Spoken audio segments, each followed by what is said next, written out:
club tonight. What? But it's gonna be alright. Yeah. Cause me and my clique, we don't give a fuck. Trick Daddy, good job, Big King. Let's go. If you want it, you can get it. Let me know. I'm about to break this thing up. Let's go. If you want it, you can get it. Let me know. I'm about to break this thing up. If you want some, come get some. Ladies and gentlemen, welcome to the FTW Future Focus. I am your host, the Mastermind Bob Rogers. With me is the crew. First off, at the bottom from Chicago, Illinois, he has the hate for Tony Khan. I will never forget that. He has corrected me on very many occasions about my problems. I can't get over this, dude. I can't get over this. But he's very, very knowledgeable when it comes to pro wrestling. He is the man, the mystique. He is marvelous, Marcus Buckley. Marcus, what's up? What's up, everybody? Hey. Right on. Next, right next to him, by way of Chicago, Illinois, out of Indianapolis, Indiana. This man loves Mandy Rose. This man loves Rhea Ripley. There you go. I don't blame you either. I don't blame you. But this man wants to do more scissoring than a kid in kindergarten cutting newspaper because he likes Rhea Ripley. He is the president of the Motown Wrestler Group, Tony Motown Allen. Tony, what's up? What's up? I had to rock the Dolph Ziggler because after day one of the draft, Dolph is one of three free agents. We're going to definitely get to that later. Don't know how that shit happens, but yeah, we're going to get to that later. Because I don't know what the heck's going on with wrestling nowadays. Maybe I'm getting old.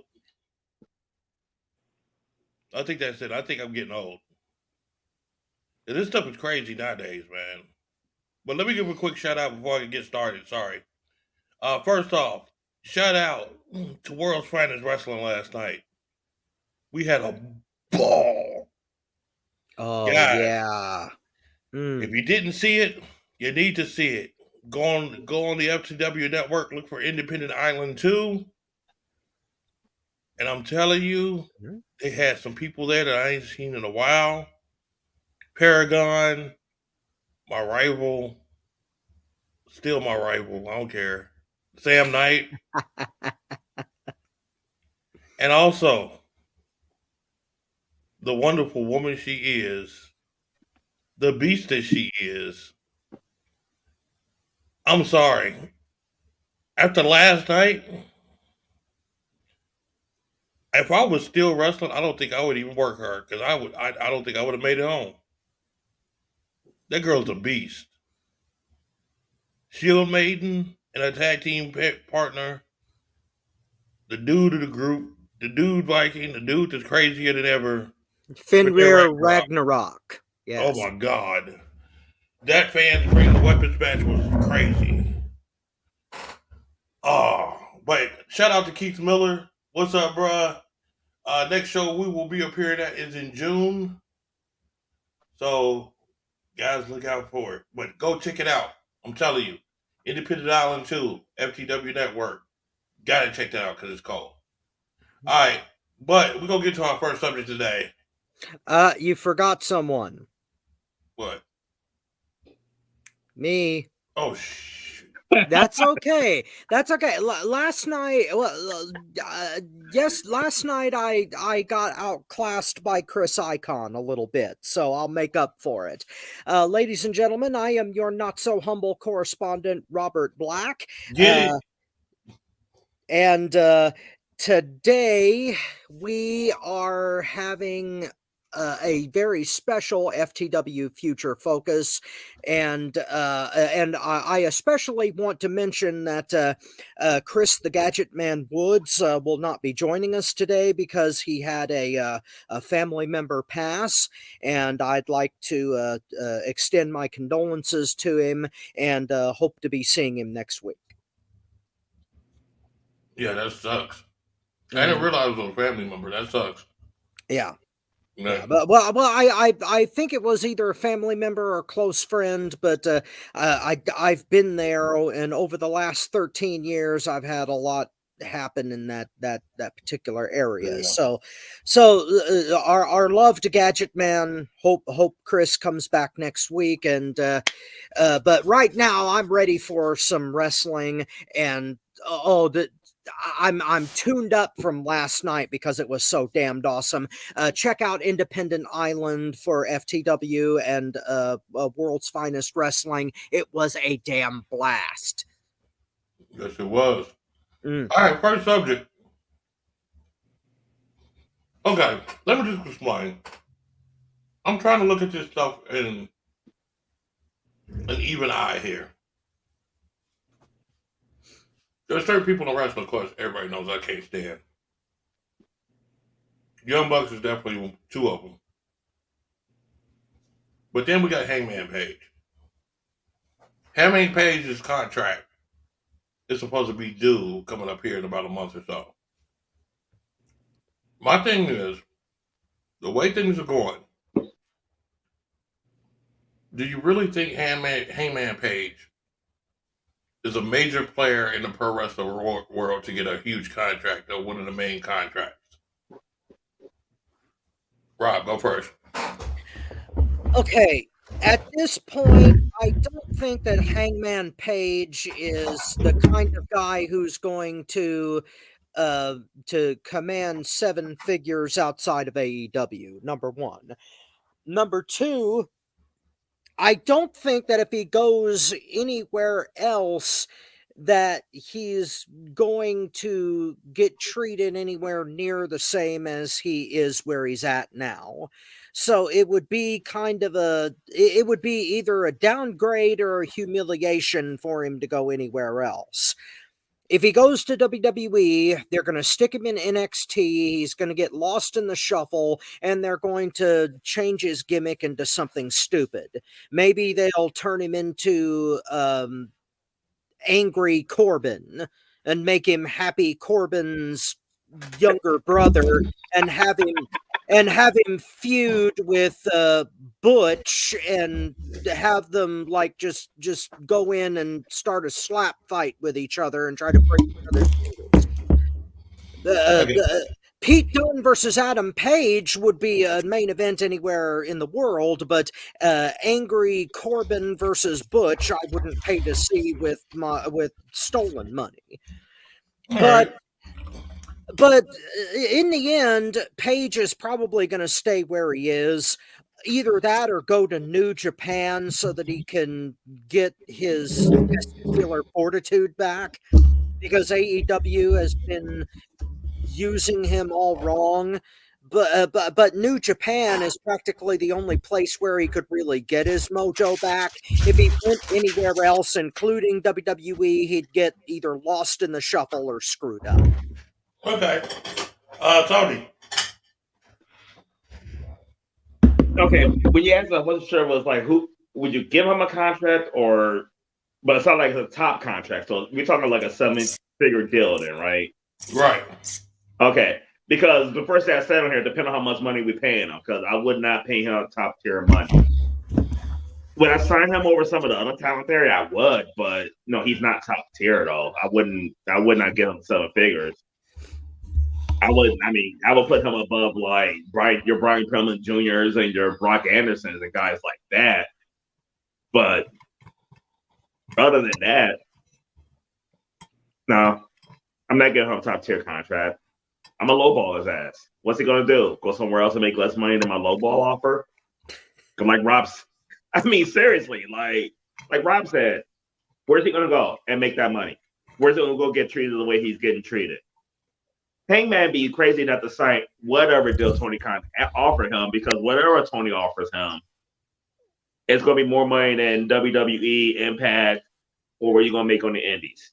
And none of those companies are going to treat him the way that this company treats him. So, would I sign him again? Absolutely. Would I pay him? Absolutely fucking not. There's no way that will give him a big deal. I will pay him his worth. Okay. Marcus. Hell no. Okay. I mean, first and foremost, Rob pretty much touched on everything I wanted to say. He's not leaving AEW. Let's just look at it. He's not. If he were to go to WWE, he's going to be in NXT for at least a year before he goes to the main. Before he gets called up to the main roster, because I bet you at least 75% of the WWE audience doesn't even know who the hell he is. So he's not going to debut on the main roster. He's going to be in NXT for about a year. They'll probably change his gimmick. He'll probably be with Brooks and Dunn, maybe, or some stupid shit like that. And if you go to New Japan, you're pretty much still with AEW. So that's not even going to be a thing. So because Tony Khan is so damn stupid, he'll probably fuck around and get a raise, more than likely. I wouldn't be surprised one bit if that happens. So to answer your question, is he top 10 contract? Only by dumbass Tony Khan. To answer the question specifically, yes. But to everybody else in the world, absolutely not. My take on this is, besides the stuff with CM Punk, right? Mm-hmm. I mean, he was champion. And it was one of the worst championship runs ever done. One of. It was the worst. Absolutely. See, I'm trying to be nice here. You know, everybody looks at me on this show and says, you are always down on Hangman Page and the Young Bucks. You never say nothing nice. You never say, I just tried to, and you just blew the whole roof off of it. Okay. Let's take some perspective here. Okay, as far as AEW title runs go, yes, Hangman Page has had the worst. Now, has he had the worst title run of anybody ever? No, but I mean, it was a milquetoast run. He didn't get the kind of rocket on the back that a champion, a company would be serious about, would have gotten. Instead, he got a run-of-the-mill He got Tony Khan's ring. dick up his ass instead of rocket up the back. Thank you for joining us on FTW Future Focus. Ooh, that's one. I was gonna put that a little bit more delicately, but okay. Yeah, he had to poke. Tony had to definitely poke that in there. Yeah, he did. Thank you for joining us on FTW Future Focus. No, he didn't poke. He stubbed it. He didn't poke. Nothing. Thank you for joining us. Oh my God! And he went in that motherfucker dry. Thank you for joining us on FTW Future Focus. Oh my That reminds me. That reminds me of that Ice Cube song, "No Vaseline." Yeah, I was thinking that too. Man. Thank you for joining us on FTW Future Focus. I had no idea we were going to go down that road that quickly. Okay, Neither did he. Yeah, thank you for joining us on FTW Future Focus. Oh God, Hangman Adam Page like the little chocolate road. Oh God. Thank you for joining us. Oh, My okay. point is, there have been worse champions in other places, but AEW had the worst run with Page because they fucked it up. That's what I was trying to get out. I'm sorry. Hangman Page. Back to my point, though. I can't say it was just AEW screwing them up. It was him. He sucked. He didn't help. He absolutely because didn't. it wasn't like they didn't set him up for success. I mean, they probably could have did a better job, but Jesus Christ, could they put him in the ring with better talent than they did? Boy. I mean, it wasn't like he had bad opponents. It wasn't like he got jaded. True. No, exactly. He needed fire. He needed more grit and whatever the His mama needed to swallow him about 30 years ago. That's what we needed. He needed What? promo training. He needed something. I'm not exactly sure what it was, but there was something about the pandemic and the aftermath of it that like snatched away whatever mojo Adam Page had. And when he came back from it, it wasn't there anymore. Whatever the hell happened, he needs to get that back because it just didn't work. No. You know what changed? Remember when Adam Page was drinking every goddamn week? Yes. We need drunk Adam Page back. Well, no, to me, the only time he showed a little bit of fire when I thought he was going to switch him heel against Punk. And in his early New Japan days when he was with Bullet Club, he showed a little bit of fire. Now, that's the Adam Page I would rather see back is New Japan Bullet Club Adam Page. Now, I think that has potential. Well, see, they didn't go all the way with it. I mean, since Page went into business for himself, he kind of screwed the whole thing up to begin with. But if they had turned him heel right then and like had them stay that course with Punk, then we would have had something. Right. That's why I thought they were going. But again, most other smart bookers / promoters would have. But I don't want to go back to Tony Khan again. No, by all means do. Okay, we don't have to go back to Tony Khan. Vince McMahon would have made a lot of money on that shit. Exactly. Yes. That's a legitimate point. Yes. Vince don't give a fuck if you. Vince don't give a fuck if you're fucking somebody else's wife. Y'all wrestling. Look, okay, look. Vince McMahon from the 80s would have made money with Page versus Punk. Today's Gomez Adams Vince McMahon would have thrown it away. I don't think that's Vince. They punking us. We getting punked. That's not Vince. It's Victor McMahon. It's Vince's more evil twin. It's Victor McMahon. But to finish my point, hell no, I wouldn't give him a contract. He'd be at the food stamp line. What a surprise. This wouldn't happen. You wouldn't even sign up for where the minimum salary is. He wouldn't even get government cheese from me. Well, that depends on where government cheese comes from. Thank you for joining us on FTW Future Focus. Rocky, you know he gets that from under cheese. Thank you for joining us on FTW Future Focus. No, but Rob, on a serious tip, government cheese is the bomb. Really? Best grilled cheeses in the world. Boy. Man. I've heard that. That. Personally, I love Velveeta, but that's another subject entirely. All right. Let's go to our next subject.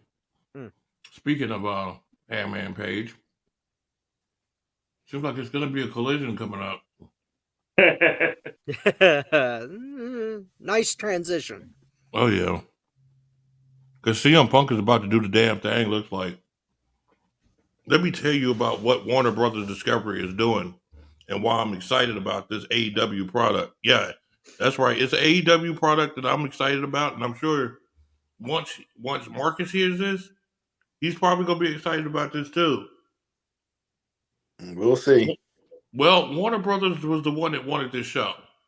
And they had somebody in particular that they wanted to go ahead and take over the show, and it was CM Punk. Awesome. Good start. So it looks like CM Punk and FTR is going to be heading this show.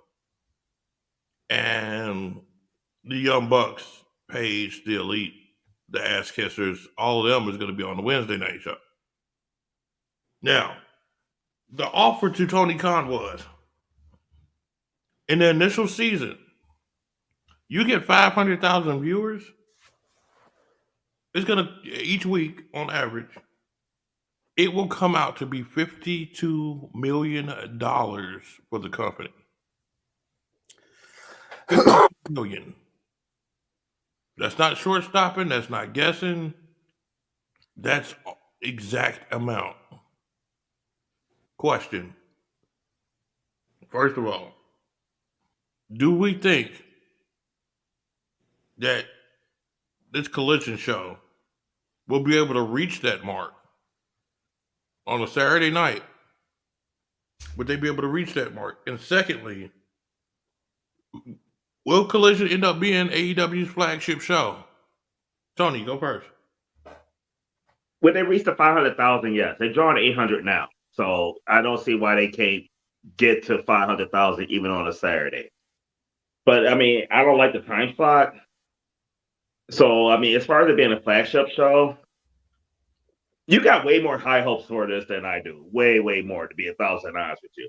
I think they can reach the number that they want for a Saturday night, and I think 500,000 on a primetime Saturday night is good, considering that's everything else is just more important than watching TV on that slot. But I have not seen anything to make me overly happy about this, even with the brand split. And here's the reason why.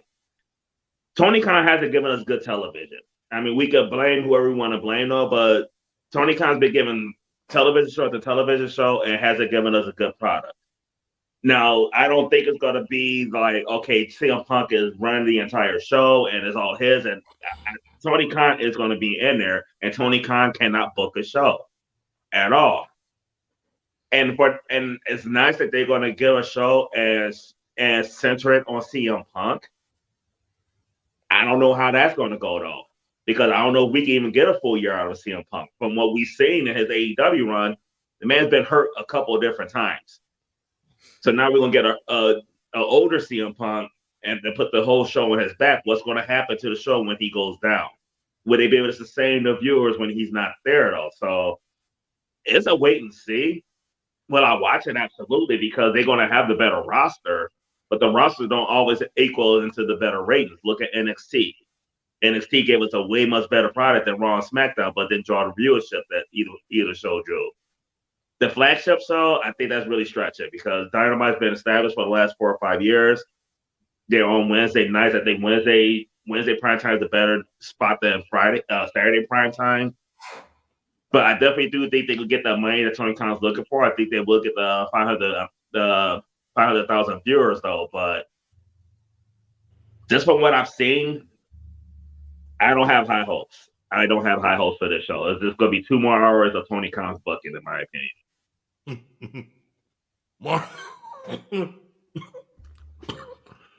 Marcus. Well, I guess I'll be piggybacking. I'm not confident at all. First of all, I had read online what you had said already about Punk doing one show, Young Bucks doing another show. Now, I'm not clear. Are they booking these shows? I mean, are they writing these shows? I don't know what extent of control they have. But even if let's just say they're booking these shows, well, shit, it can't be no worse than Tony Khan. So I'm encouraged by that already, if they are indeed booking it. Now, Tony stole my point. I was going to say, it's a dangerous ass game to be playing where you're doing a show around CM Punk, where, I mean, the dude that had another 9-month layoff already, and that means he's another year older. So can his body hold up?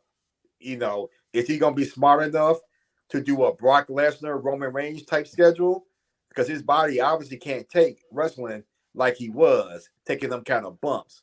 So I hope he's smart enough to realize that if this show's going to be booked around him, and even with FTR, I mean, who the hell they going to wrestle? That's interesting.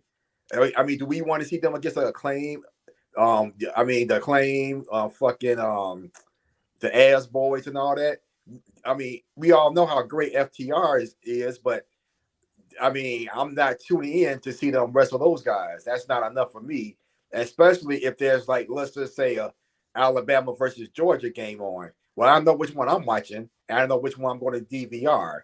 So 500,000 viewers is going to be tough when I don't even think Rampage is doing 500,000 viewers. So that's going to be hard for them to get. I'm not confident about that at all on a Saturday night. So, and to answer the last question, it's going to be a long. If the expectation is for them to only get 500,000, and Dynamite is averaging on a low end 800,000, then no, I don't see them being the flagship show anytime soon at all. Rob. There's a lot at play here, and Tony, Marcus, you guys both made good points, and there is a lot of risk involved with this. But I'm going to take a wait and see attitude with this, because there's some positives here as well. It's true that Punk's body is not up to being the holding up the promotion. But if he uses this show to transition into a more prominent backstage position, and Tony Khan allows him to do that, then it could be a much better move, not only for the show itself, but for the promotion, especially if they're going to do an unofficial roster split. I don't want them to do an official roster split the way WWE does, but if they do an unofficial roster split where the people who agree with Punk or think that he's good for the company go work for Collision, and the people who want to follow the Elite stay on Dynamite, and everybody produces good matches, that could be a good thing. The time slot could also work in their favor if they experiment. If they use the Forbidden Door more on Collision, if they bring up people from Elevation, which they are, I believe they're quietly shutting down in favor of just keeping Dark. If they bring more people from Dark over to Collision as fresh faces, and then they kind of wander over to Dynamite when they're ready for prime time, then that could also be a good thing. So there's plenty. This is a bouillabaisse of a lot of different stuff, and if they do it right, then AEW might come out of this smelling like a rose. It'll be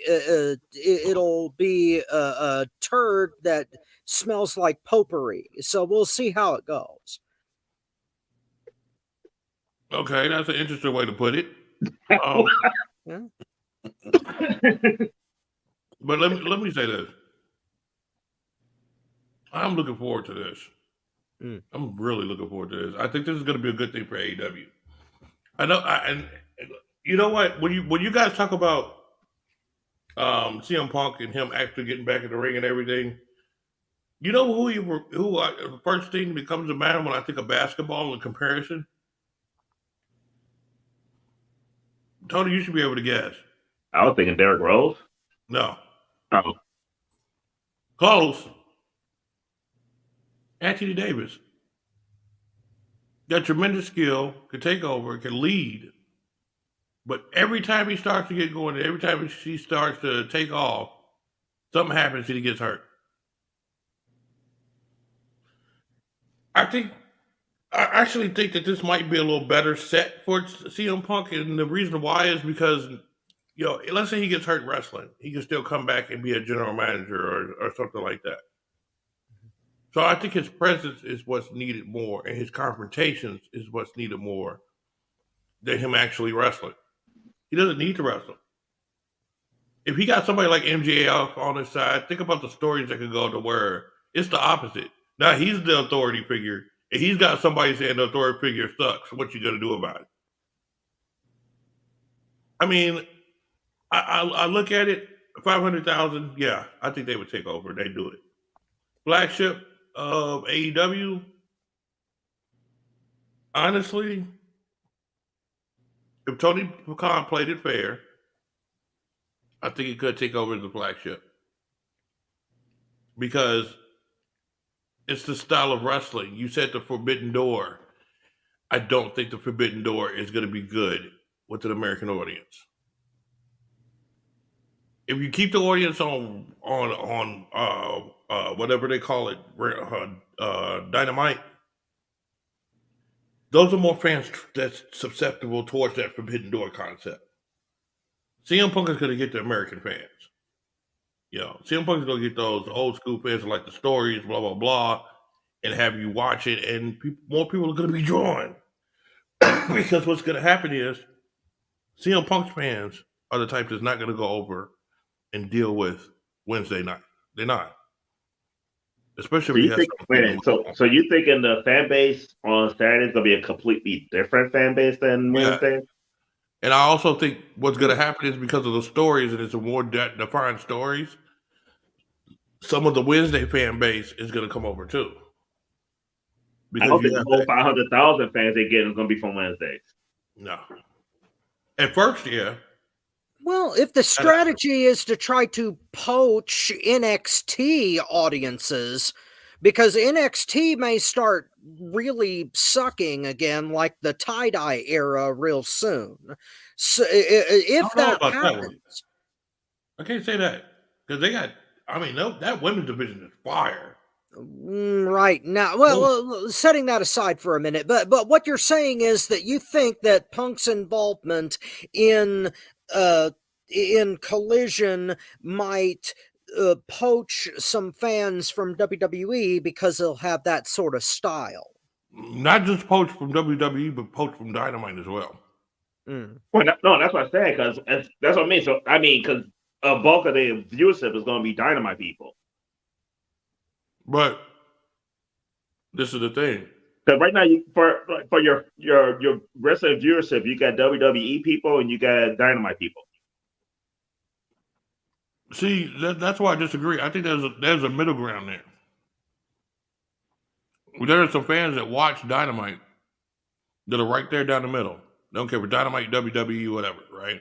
Mm-hmm. You also got another section of fans with separation in the four-part that just like the CM Punk style, but they don't like the WWE style. So since CM Punk ain't around, they just deal with AEW just for now. You see what I'm saying? Mm-hmm. Right, and then he's gonna get those viewers. Right, which is another sector. Because once they get something like CM Punk, they just go over and not come back. Because Punk has his own fan base, and if he has influence over his own show,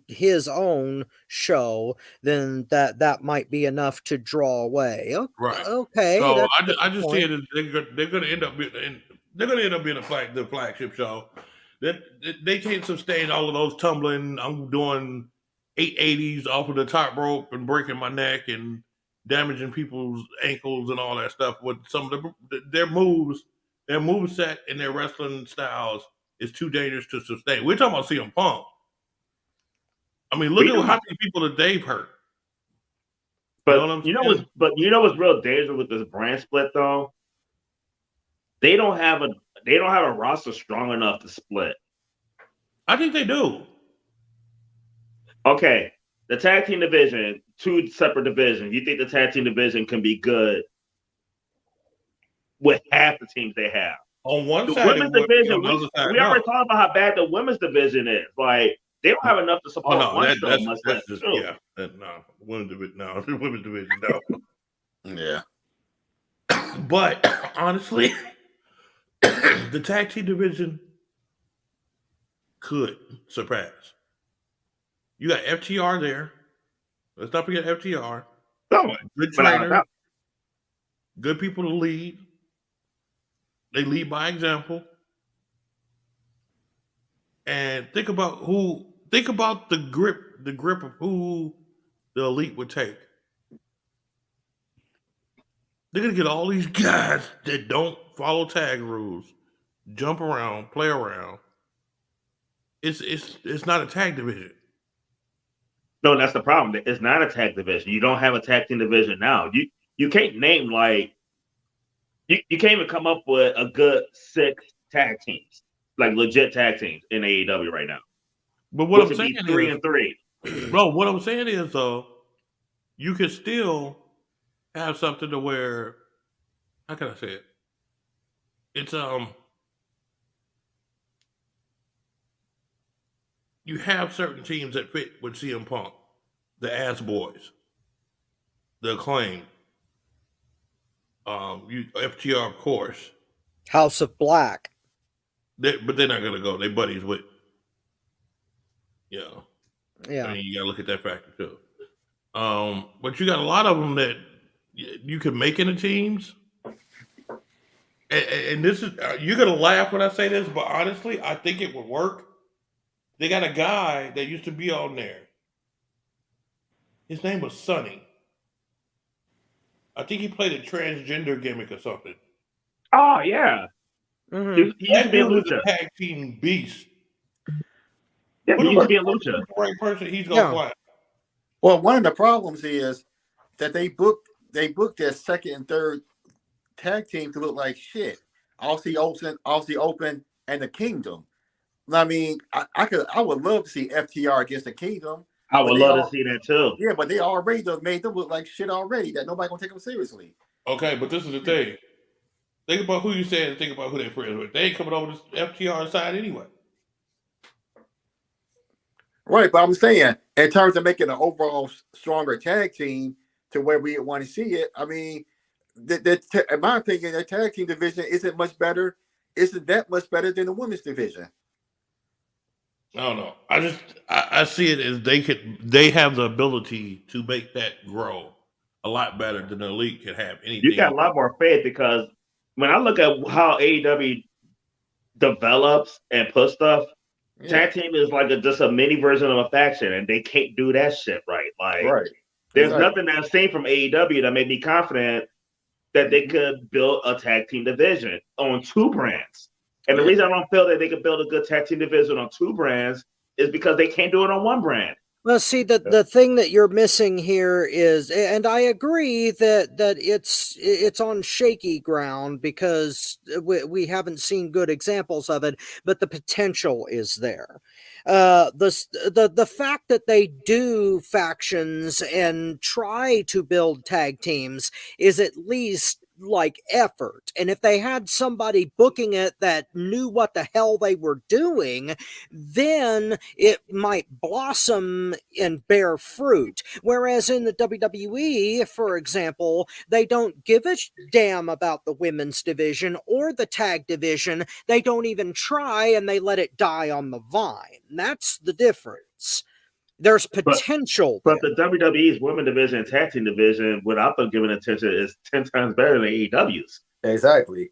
That's debatable. No, it's not. No. The tag team and women's division, that is not debatable. Okay, No, the it's not, women's no. division, no. The tag division, maybe, because the only reason that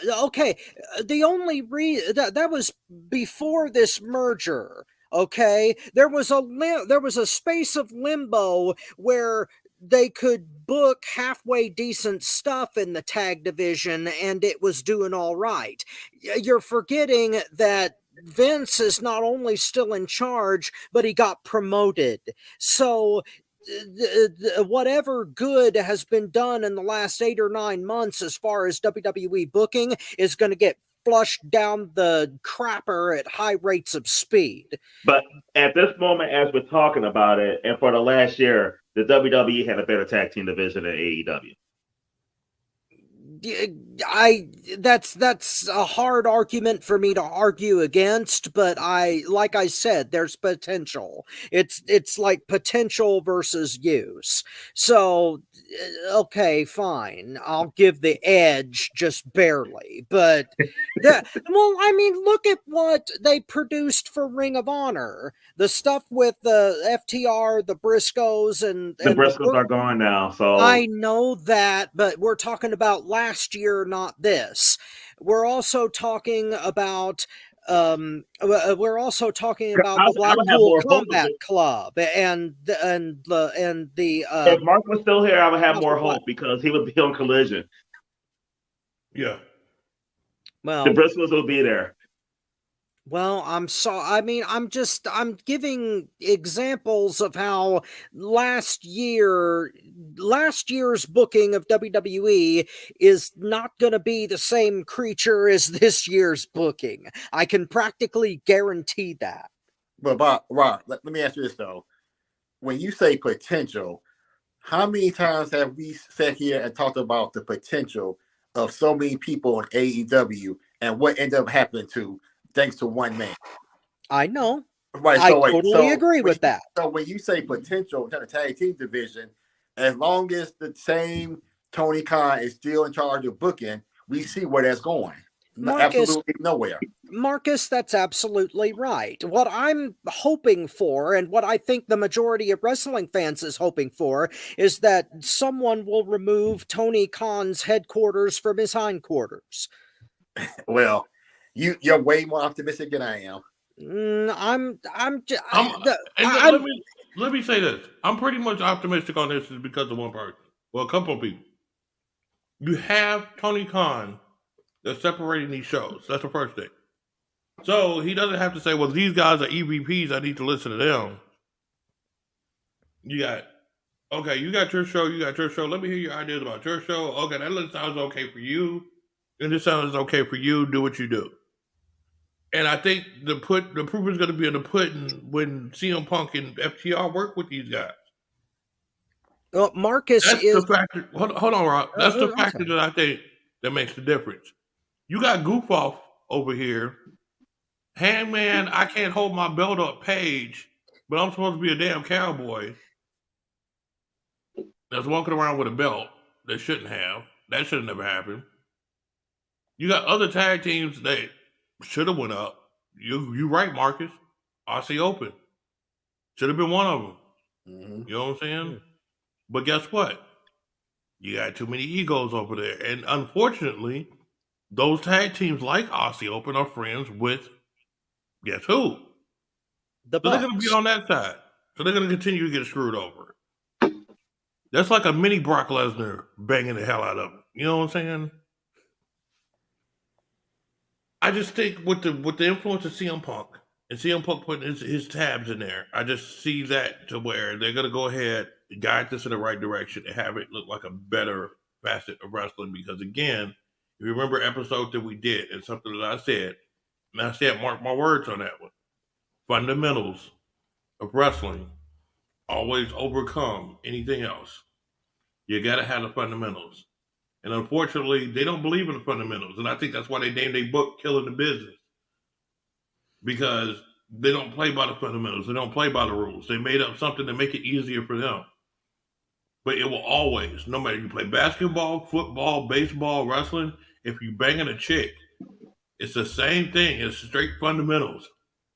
And if you don't adhere to them fundamentals, they're not going to come around, period. Literally. First of all, no, because you know how you stand out is not sticking to fundamentals. When you put your tongue on Mandy Rose's ass, that's getting away from the fundamentals. Thank you for joining us on FTW Future Focus. Oh, the Fundamentals edition. I like to go above and beyond with the right person. I gotta drink my water after that. What the fuck? Okay, let's go away from the Kama Sutra for a second. All right, we don't need to write the book of love here. But Rob, don't get me wrong. I'll put my tongue in Trish's ass as well as AJ Lee's ass as well. Thank you for joining us on FTW Future Focus. Holy crap! I'm just trying to figure out. Catch your breath. It's waiting.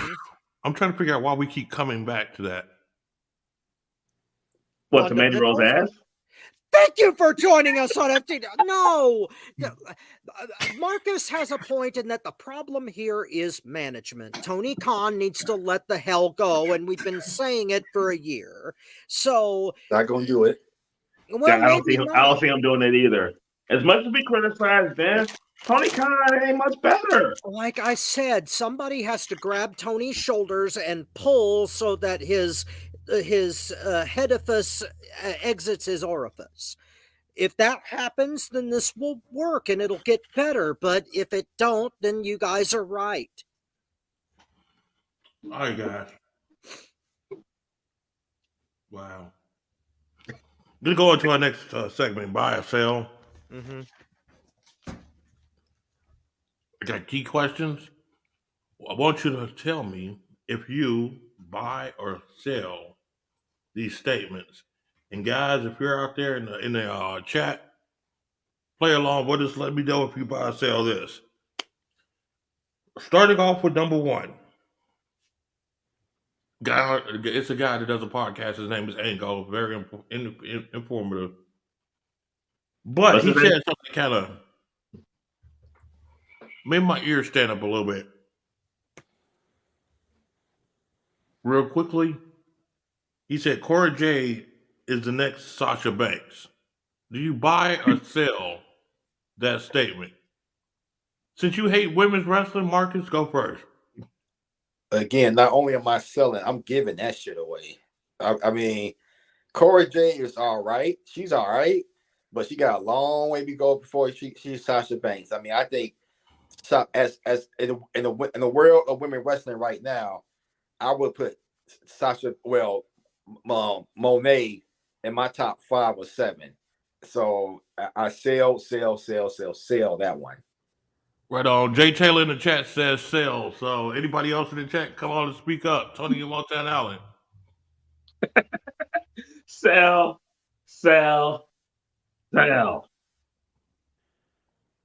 First of all, motherfuckers, if you're gonna compare Cora Jade to anybody, and me and you talked about this off air, AJ Lee would be a better comparison because she kind of got the similar look to Sasha Banks is a whole different level than Cora Jade, and it's fucking insulting that at this point in her career, that motherfucker would even think something like that. Yeah, really. It's insulting. And the only reason I can say that I can see it with AJ because the way she carried herself and the way she looked, I can kind of see it. You know, put a little booty on AJ Lee, look kind of like, but Sasha, Mercedes Moné, like Marcus said, probably one of the top 5 female wrestlers in the business today. Selling that shit all day. Wow. Sell on general principle, not because she couldn't be in the future, but because she's not ready for it now. I mean, Mercedes Moné, aka Sasha Banks, has a lot of experience behind her now. She's got her own style and her own resume of matches. Cora Jade does not have that at all yet, and even if she kind of apes that attitude and that style, she ain't no Sasha yet. So the sell just on general principle. She might get there one day, but she ain't there yet. Hardly. My choice is easy. Everybody should know mine. I'm selling this at the flea market. I'm taking EBT cards for this one. It's ridiculous. I don't know what the heck Ango was thinking on this one. Usually he's pretty informative, but he was drunk. He was either drunk, high, both, or doing something that he wasn't supposed to. He lost all credibility. Huh? He lost all credibility on that one. Boy, he did a Whitney Houston on that one. Boy. All right, next one. I think his name is John Gacy. He's the leader of the Dyads and The Rock's daughter. I hope his name is not John Gacy. There's problems there. Boy. But they're rumoring that he might come up and be called up to this to the main roster. Do you think John Gacy will be a big force on the main roster? Tony, go first. It's tough. This is tough. That's why I picked it. I'm gonna sell. Ooh. And the reason I'm going to sell, to be 1,000% honest with you, is not that he can't. So the fact that I'm selling is not that like I'm saying he can't do it. I don't think they're going to use him right when they call him up. Now, we criticize Tony Khan all the time. And I probably criticize, well, Marcus definitely do, but I probably criticize Tony Khan a lot more than Vince. And a lot of times I'd be like, hey, Tony Khan, take notes from Vince. But I don't have the confidence in the new direction that the WWE going that they're going to use him right. So I'm going to sell. Reluctantly so, though. Rob. I am going to sell too, but for a very different reason. First of all, I am a big advocate of not changing characters or characters' names before they go to the main roster. But in this case, I'll make an exception because there was a very famous serial killer named John Wayne Gacy, and we don't need that on television. Remember, Cactus Jack used to have the last name Manson, and they changed that for good reason too. So, But they changed Walter to Gunther, which is not a good name in history either. I'm not saying that that's a good. I'm not saying that that's a good precedent to follow. I'm just saying that more people know who John Wayne Gacy was than remember who Gunther was. So that's a sad commentary. That's a sad commentary on world history, but it's there. But okay, if they used the guy correctly under a different name, it would be different. But I concur with Tony. Sell. Marcus. I'm going to sell for basically the same reason the fellas said that I don't think they're going to use him right. Because I mean, if let's just say I agree with Rob. I think you could use a name change. And I like Joe Gacy though. The way his current character, I think he would be perfect as the new leader of Judgment Day, because his character is it's a lot like Edge's character was, and especially if they split Rhea to be on her own, which I think they're going to do. So I could see that, but I don't think they're going to do that. So there's no telling what kind of dumbass gimmick they're going to give him. That's going to ruin his character, like LA Knight, for example. So I'm going to sell this one. Real quick on Rhea though, she's taking Dom with her. My opinion, he will be a big factor. I think they will let him go with the same gimmick, but I think what's going to get him as a big factor is they're going to bring the Rock's daughter along with him. And of course, she's gonna get attention. Already? You think so? Yeah. Oh, okay. That girl.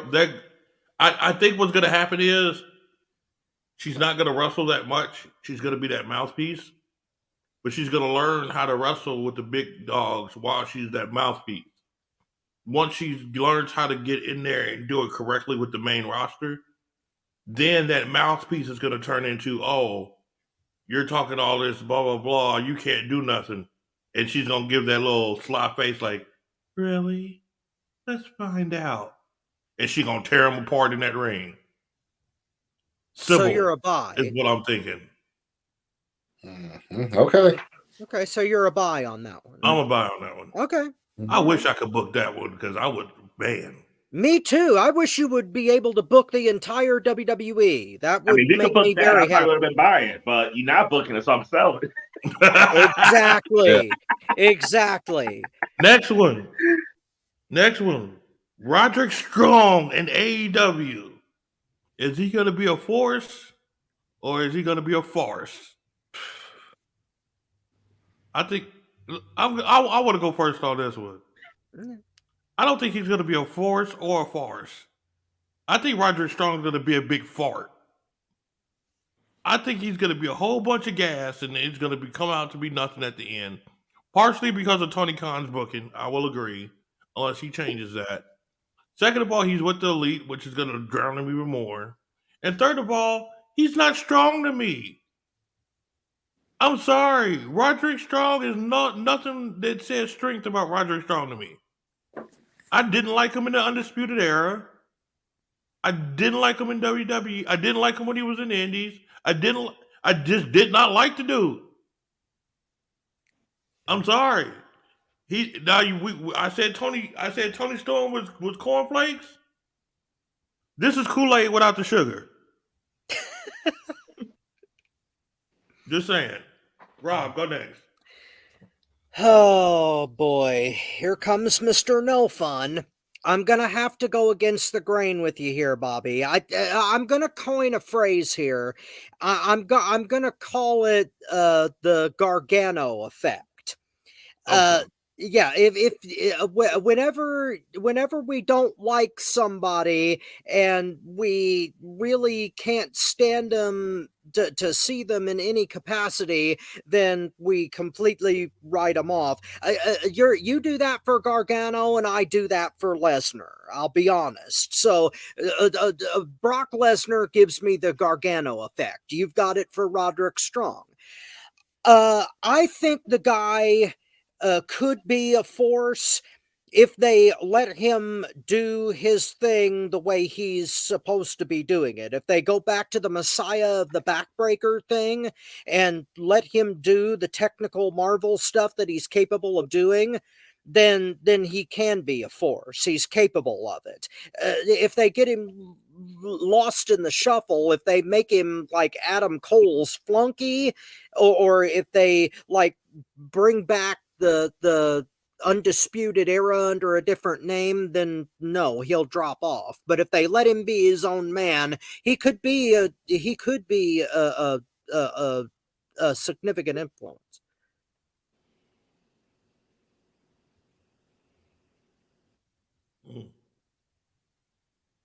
I had to think about that one. I really had to think about that one. All right, who's next? I'm sorry, I lost track because that got me deep into thought. Let Marcus go next. Okay. Go ahead. I think he's going to be a complete farce. I think you can add Roger Strong's name right alongside Jay Lethal and Dax Harwood. He's going to get. He's a great wrestler, and he's going to have a bunch of good matches. But he's going to lose every week putting somebody over because he has no personality. He can't cut a good promo to save his life. But the man is technically sound, so he's going to instead of making Dax Harwood come out and lose every couple of matches a month, singles matches, and there be good matches, they're going to plug Roger Strong right into that spot. Is what I see. Wait a minute. You just compared Roderick Strong to future AEW champion Dax Harwood? I still trying to see how you see him as a future AEW champion. That's what I'm saying. That's what I'm saying. He ain't winning. He ain't never winning that title. I don't care. Dax Harwood is a good wrestler. He should be AEW champion. Yes. He's only won one match, and that was against his partner. I don't care. That's it. I don't care. Dax Harwood. The man lost as many matches as Gilbert. I don't care. Dax Harwood. No. Dax Harwood. No, he ain't never win. He ain't never win that Dax.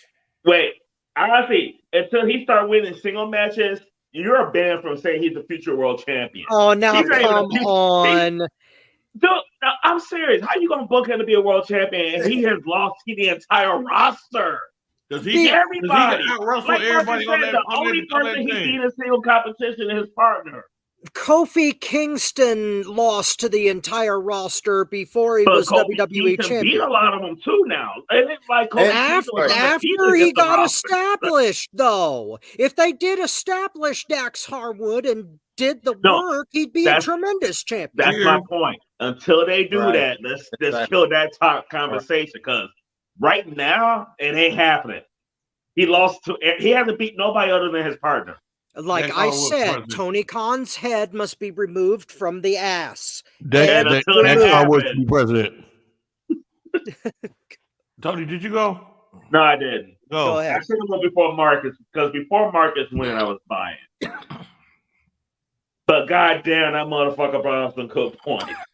Because I think he's gonna have phenomenal matches in AEW. I think we're gonna see more out of Roger Strong in AEW than we've seen in NXT. But yeah, he's gonna be Dax, he's gonna be Jay Lethal, he's gonna be all these really good technical in-ring performers that ain't getting shit. So I'm changing. I did buy, but I'm returning and taking my money back and selling that product back. It's a refund. It's a refund. It's a refund for me. Okay. Wow. Thank you, Marcus, for saving my money. The budget saver, Marcus Buckley. A consumer advocate, to say the least. boy. Okay. So we're gonna go to the next one. Moment of the week, baby. Tony. My moment of It doesn't matter about your. No, just play it. Go ahead. Okay, now before I get the moment of the week, I was about this close to not having one. So when I say this is my moment of the week, this ain't the greatest moment in history or anything. It's just probably the best moment last week. The return of Roger Strong is my moment of the week. Because I'll be honest with you, that's about the only thing that kind of made me pop on Dynamite. He came back out there. He helped out Adam Cole, baby. But the week's been so sad. That's all I got for you. That is it. That's it. That's all. Yeah, I really have no moments this week. I need a bucket. Oh. Bro, I'm going next. Okay. He just makes me want to puke. My moment of the week and my tapped out moment of the week are kind of two sides of the same coin. So I'm gonna. My moment was the rumors about the negotiations between CM Punk, FTR, Tony Khan, and Chris Jericho, and the rumors that were heard was that there was some kind of meeting between those people, that it was productive, and that we may see some ice break with the whole Punk coming back to AEW thing. That being said, there's a flip side to that coin that I will get to later on in a few minutes, but if that negotiation, if that meeting actually happened, then it moves us along to getting past the BS saga that we've been dealing with since last Labor Day. So that was a good thing. That was a good thing to hear. That was my moment. Is it my turn? I thought it was Marcus' turn. Unless you want to go next, I don't care. No, Marcus, go. Yeah, Marcus, go ahead. Okay, my moment of the week was last night for Robert Black and Icon. Man, I enjoyed listening to you guys last night. I mean, I know you guys have been saying how good Rob is. Last night was the first time I got to listen to him, and Rob, I enjoyed it. I really did. It made it. I mentioned Mark Lawrence last week in the old school. That's who it reminded me to. I mean, you seem to really be enjoying the show, and it came off. Now, I thought you was going to drop a couple of F-bombs there for a minute. I think you caught yourself. I don't know, but I'm thinking, oh, shit, Rob will get kicked off the air. But no. I like Icon. Icon got a little... I like him, too. He kind of reminded me of Jesse Ventura. I got that kind of vibe from a little bit. But Marcus, I didn't get to hear all the commentary being there, though. But at the end... when Rob was saying goodbye, and then he was going to say goodbye to Icon, and he put his hand over his mouth and said, "Damn, that shit was funny." Yeah. You guys really bounce off each other good. You all it's like they've been working together for years. Yeah. I mean, you all kind of reminded me of Styles and Gertner. That's why I kind of got from y'all. But I enjoyed it. You guys really seem to be into the matches. I mean, I think you all can do this on a large scale if ever given the opportunity. Marcus, thank you so much, brother. That is. I just want to say, I'm going to say this. I'm not going to speak about the show because I wanted to say that for my moment of the week. But I enjoy. Actually, it almost makes me want to say, hell, I ain't coming down there. I'm going to stay and listen to Rob do it and watch it on the streaming service instead of going down there. But I enjoyed it, man. You really good. I enjoyed listening to you. Thank you, bro. Thank you so much for that. I appreciate Marcus, you are a wonderful human being. Thank you so much. I appreciate that, sir. And Marcus could also kiss my ass, you motherfucker. What? Hey, you know what? Fucking moment of the week. Hey, you know what? And one more thing before you go, Barry. Man, you know what? The funny thing is, because I didn't know what Marcus' moment was, but I'm like, let him go first before his shit gets stolen. And I was getting ready to say, you know what, Bobby? You all can make a good 3-man booth. definitely better than Rampage. When you got on there toward the end, it was good. I enjoyed it. Oh yeah, we have fun. We have fun. I try to stay out their way because, like I said, it's like peanut butter and jelly with them. Yeah. Well, I like coming in on my moments, fucking with them and leaving. Yeah, but I would tell you, it came. I don't know how big your audience was, but it definitely came across. But let me go ahead and put my 2 cents in. I have, and just full disclosure to everybody. That's what that way nobody can say, "Oh, you just said it." Kiss my ass too. But Marcus, you can kiss my ass first for taking my moment of the week.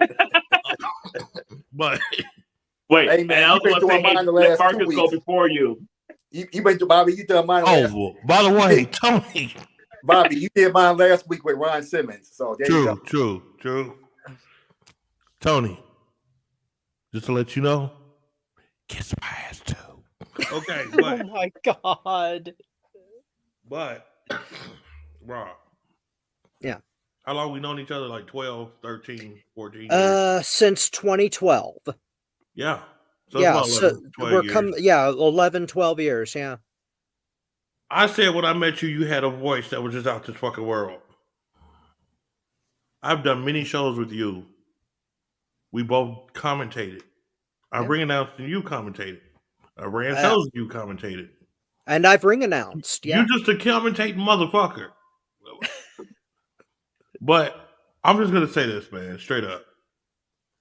I have never worked with anybody or had somebody on my side that was that awesome in my life. I've worked with Sam Knight in the ring.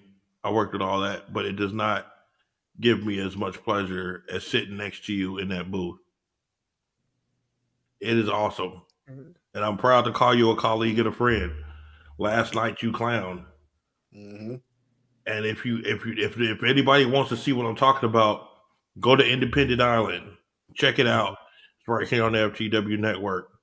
This man right here, Robert Black, should be announcing somewhere on SmackDown, Raw, or Collision. You ain't going to fucking Dynamite with them punk ass motherfuckers. But real quick though, I just want to say something real quick before we move on to the tap out.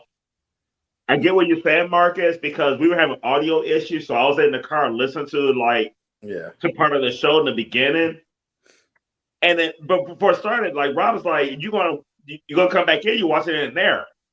It was hard for me to go back inside because I could hear the commentary so good in my car. Yeah, and I was really enjoying it. But I wanted to see Sam Knight. If it wasn't when y'all said Sam Knight was out there, that's the reason I really went back in when I did. Mm. But I was enjoying the show in the car, listening to the not only Rob, I mean, because Rob is phenomenal, but the Icon is really good too. Yeah, great commentary team. I have to admit that Chris Icon aped me a few times last night, so I do. I gotta watch the entire show because I don't know what you're talking about. Yeah, I do have to give my hat off to him because he's a tremendous partner to have, and I really appreciate Chris Icon's involvement, especially when he stole the Chevy Chase thing at the end, and where he got that was funny. Yeah, you all really play well off each other, really well. And much love to Chris Icon, that crazy mother. Man, we did about him on the show one week. Like, oh yeah, I already planned that. Okay, he's the mastermind. He's one step ahead. But all right, go to You Tapped Out. Mm-hmm. Marcus, tap him out. My tap out happened on Monday Night Raw with Triple H. In my opinion, burying Roman Reigns. I mean, yeah, he started off talking about how great he is, this, that, and the other. But then you go into how he barely defends the title. I mean, your last two dominant champions barely defended the champion. And I've been saying for years that to me makes it feel like more of a big match.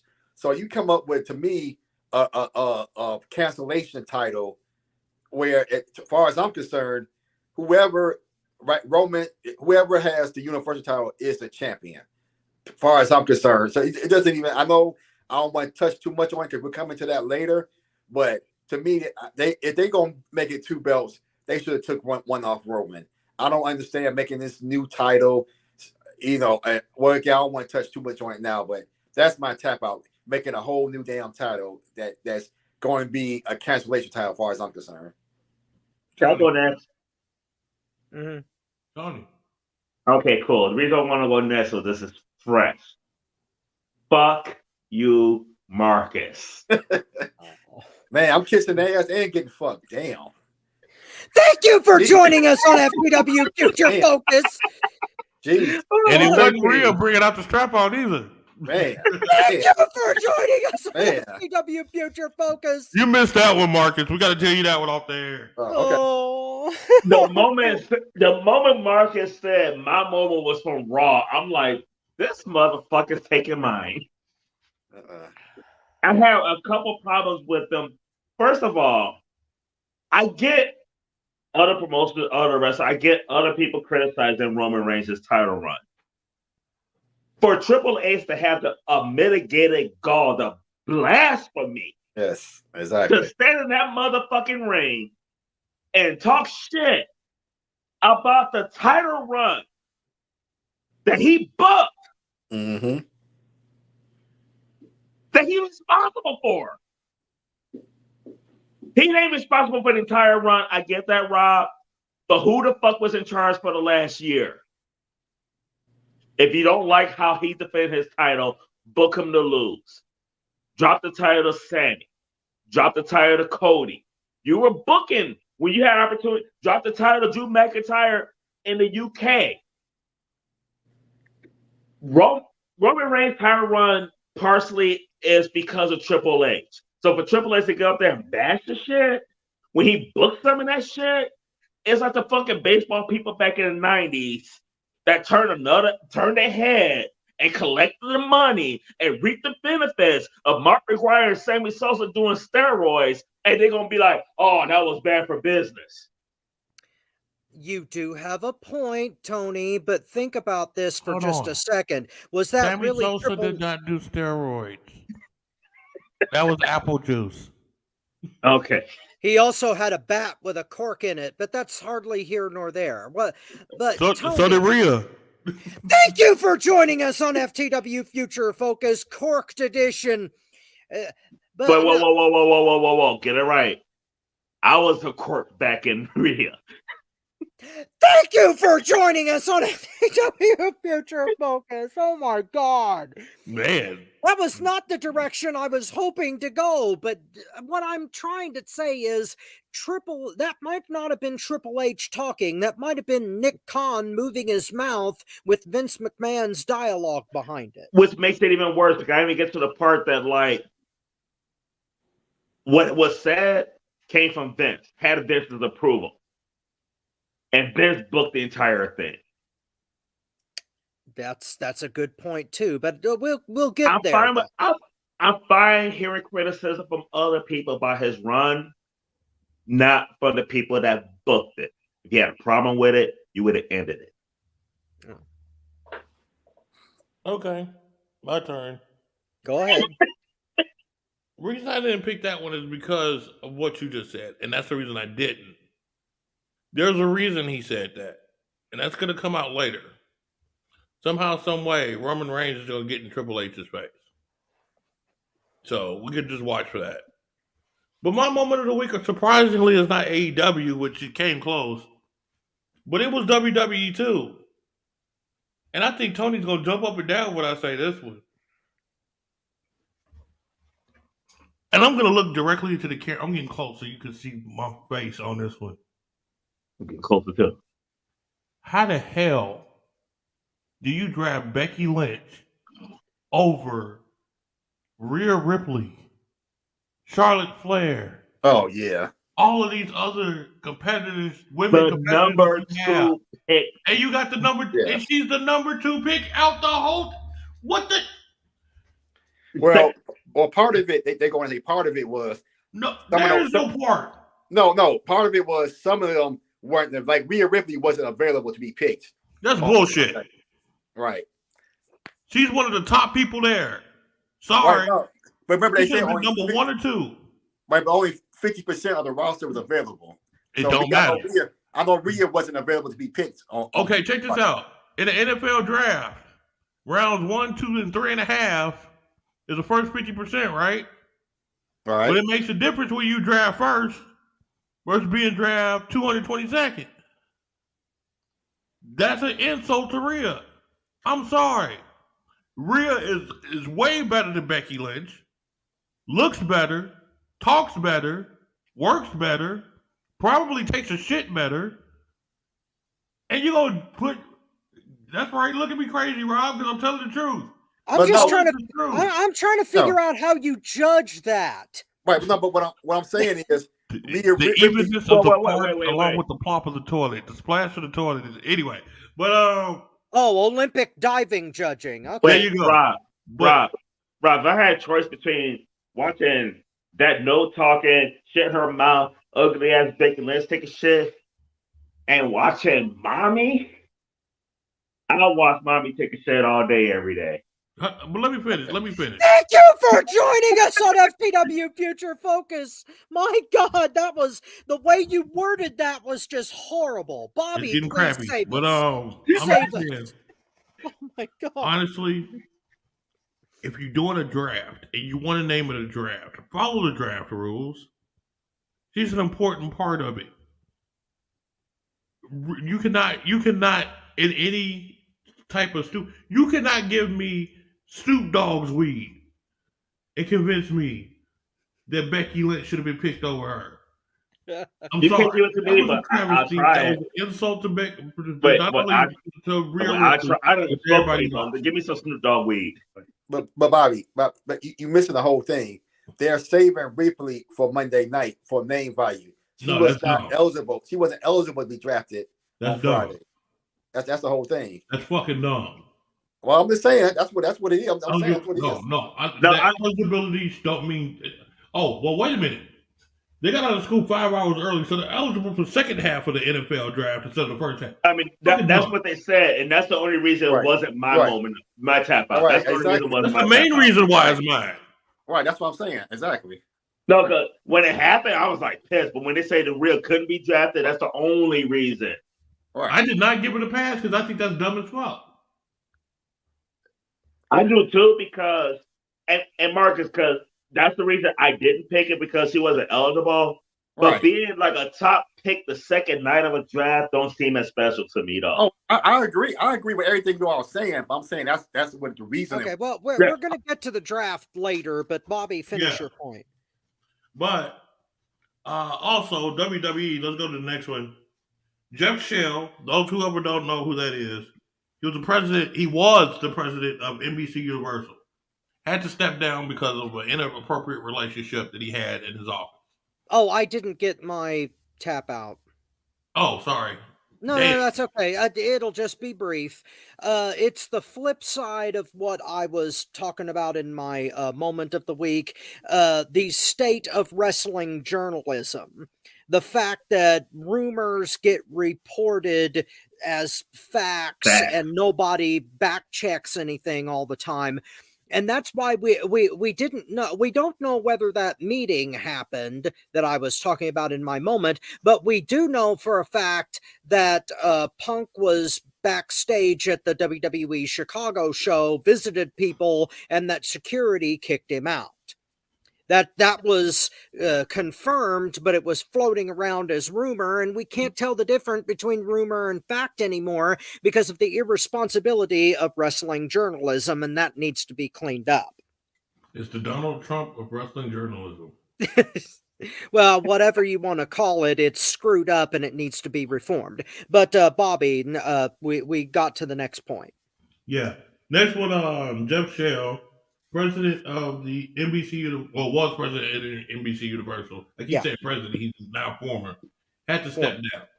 Yeah. He was one of the biggest proponents to have WWE on NBC television. He was the biggest one, the biggest pusher. He was pushing it to everybody. Now, since he's gone, the question is this. What will this change the landscape of WWE? Their programming everything they do. Tony, go ahead. I don't think it'll change the landscape of WWE itself. It's gonna fuck the fans, and it's gonna fuck us hard because we already know prices is gonna be going up with this merger. We already know that, like, when you go to an event, it's gonna cost more money. We found that out.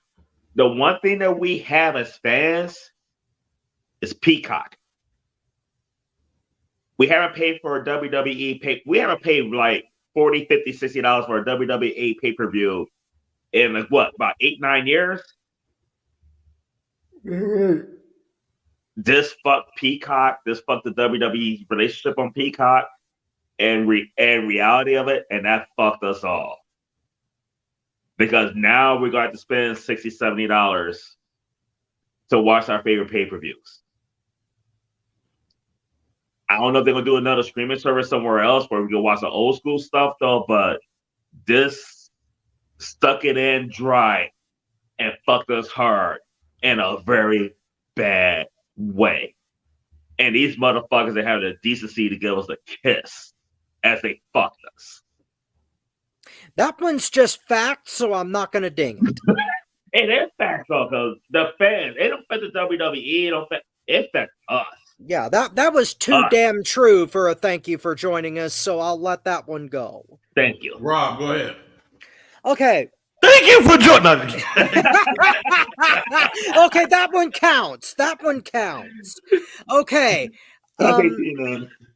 Tony, I concur. I don't think that this is going to do any damage to WWE as a product, but it's going to, it affects three things. Number one, I was one of the people that was saying that NBC Universal or Comcast or General Electric was going to buy WWE completely. Now that the sale was turned into a merger and thrown into the toilet and didn't happen, then this guy Shell, or what was that his last name, Shell? Yes. Okay, that's why he's out the door, because he was the number one guy wanting the sale, I think, and he's gone. Yeah. Yeah, that's why he's gone. Number two, this probably means that Peacock is going to lose the library once their contract is up. NBC Universal isn't going to want it anymore since they can't have the whole enchilada, so they're going to dump it, and it's going to either get picked up by Endeavor or it's going to go back into the WWE vault, which would suck big time. It was a combination of two things, because I don't think Endeavor wanted to stay on Peacock, and now that he's gone for NBC, it's almost a guaranteed split. Pretty much. I mean, we're gonna lose the archive, maybe, which is like all of the old school stuff is why people wanted the Peacock experience in the first place. And number three, you're right. If they go back to traditional pay-per-views, they are going to lose a lot of revenue because nobody is going to want to pay $70 for Fastlane. There's no way in hell. So yeah, that's basically what it's going to affect. It's more going to affect NBC Universal than it does WWE, but it will screw all of us, definitely. Marcus? Okay, not only do I don't think it's going to affect WWE, I think it may end up even helping it, simply because the president of Endeavor is one of the most powerful men in Hollywood, and it's Emmanuel. I can't remember his first name, but I would hear about him all the time because they would keep references him because his brother was mayor of Chicago for years. So I heard all about how powerful this guy was, and with him being the president of Endeavor, if he wants them to be on NBC, he'll get them on NBC, or if not, somewhere even bigger, to where I'm hoping and praying they leave Peacock so they can stop editing out shit and their signal sucks. So I want the network back personally, where we still get our cheap pay-per-views and we get the content If we can get the network back, I'll be good with it because I hated it since they moved to Peacock. Right, exactly. So to answer your question, no, I'm hoping that it will only improve it. I'm hoping. All right, Mastermind, your turn. Yeah, I'm thinking. Of course, you're the mastermind. So yeah. All right. This is going to sound like a funny answer. Well, maybe not so much. I think it's going to destroy WWE. And I'm not going to say destroy it to where it's going to bring it to its knees, but it's going to take a big chunk out of it. And this is why. NBC Universal owns Peacock, owns USA, owns all that. That's TV deal. That's everything. They own USA to where they show on Raw.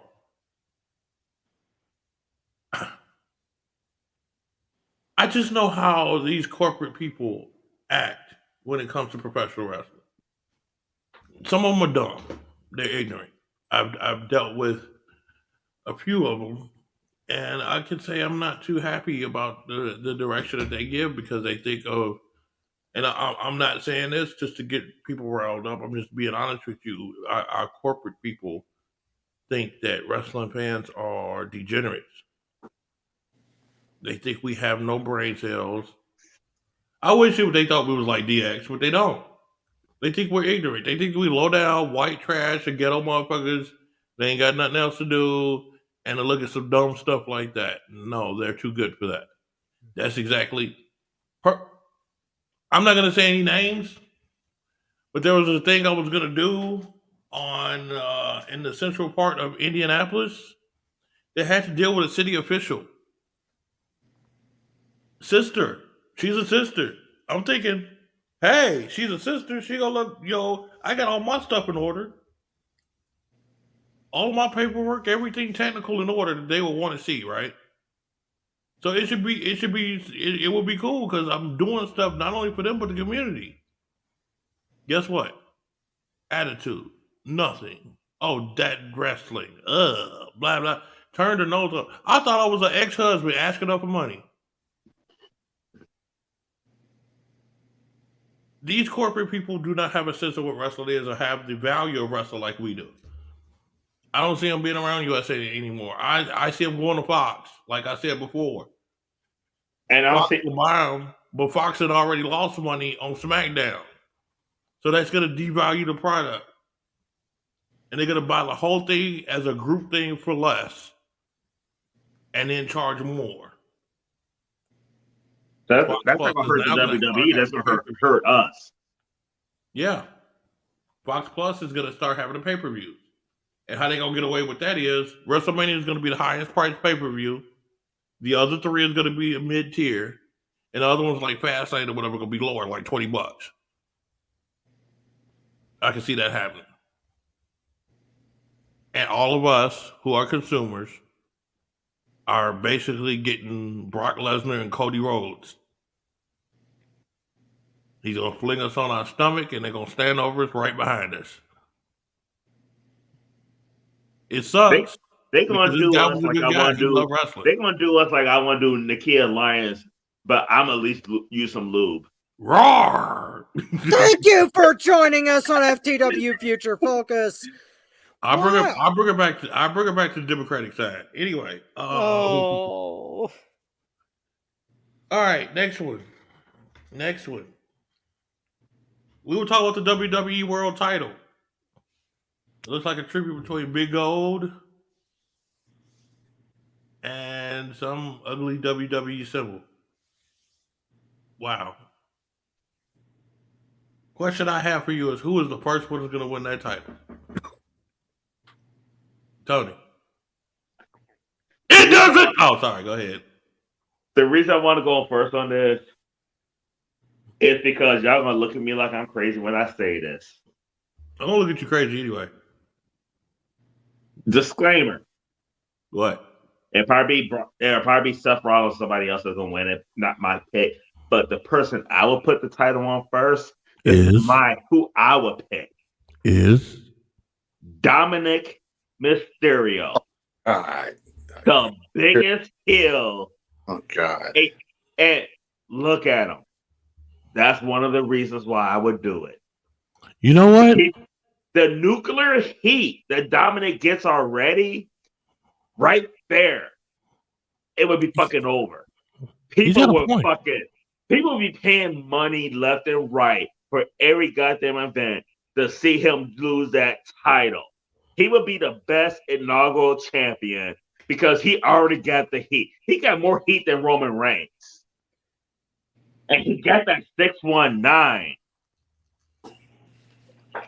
Just like when he hit Rhea Ripley with the 619 minus the 1.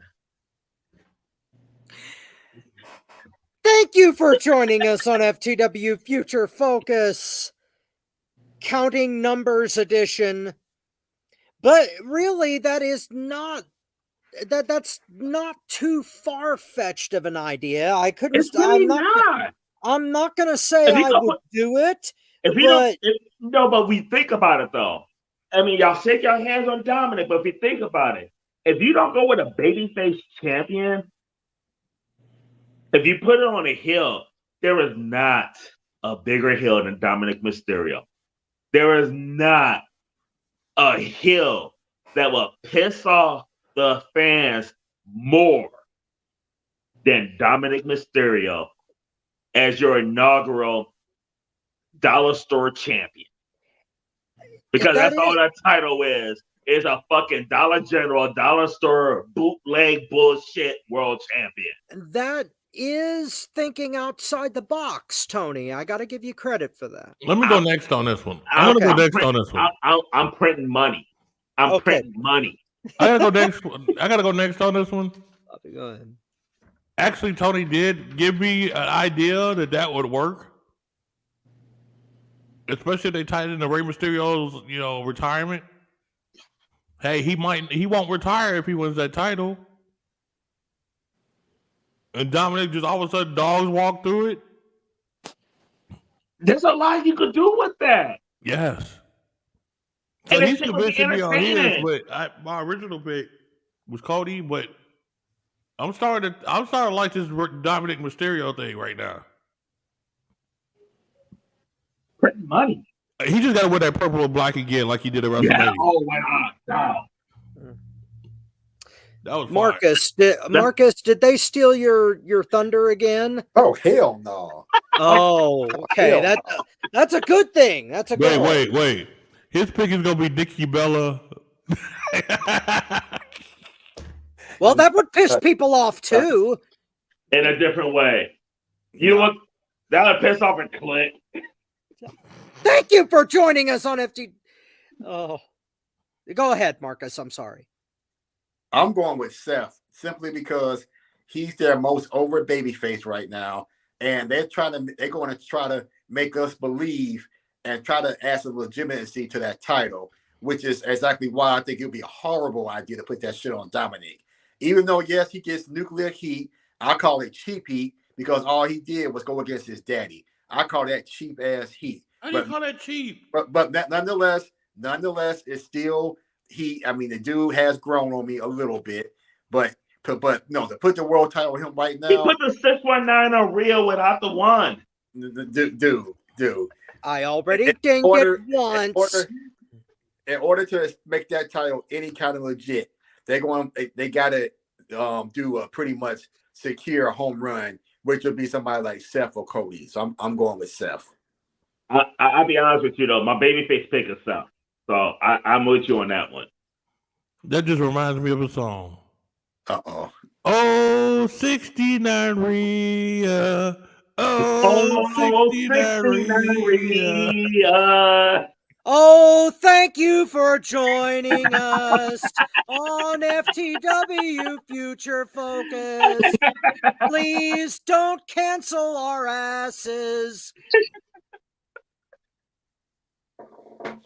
6 and 9. It's not about the numbers, it's about the context. God help us all. No, it's about the dinner. Thank you for joining us on FTW Future Focus. Oh my God. Rob, I'm going to an all-you-can-eat buffet between Rhea Ripley's legs. Thank you for joining us on FTW Future Focus. Oh my God. How the hell did we go down this road today? Well, just say when we went down for 69 over here. Thank you for joining us on FTW Future Focus.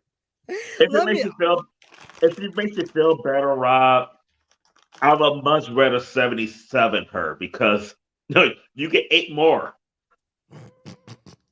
Thank you for joining us on FTW. Well, at least it's not Siamese twins married to Siamese twins. Then it's 128. Thank you for joining us on FTW Future Focus. Let me continue on my point before we go into a tangent here. 138, Rob. I can't do math either, Marcus. That's why I'm a commentator. Okay. All right. First of all, let's start with the belt itself.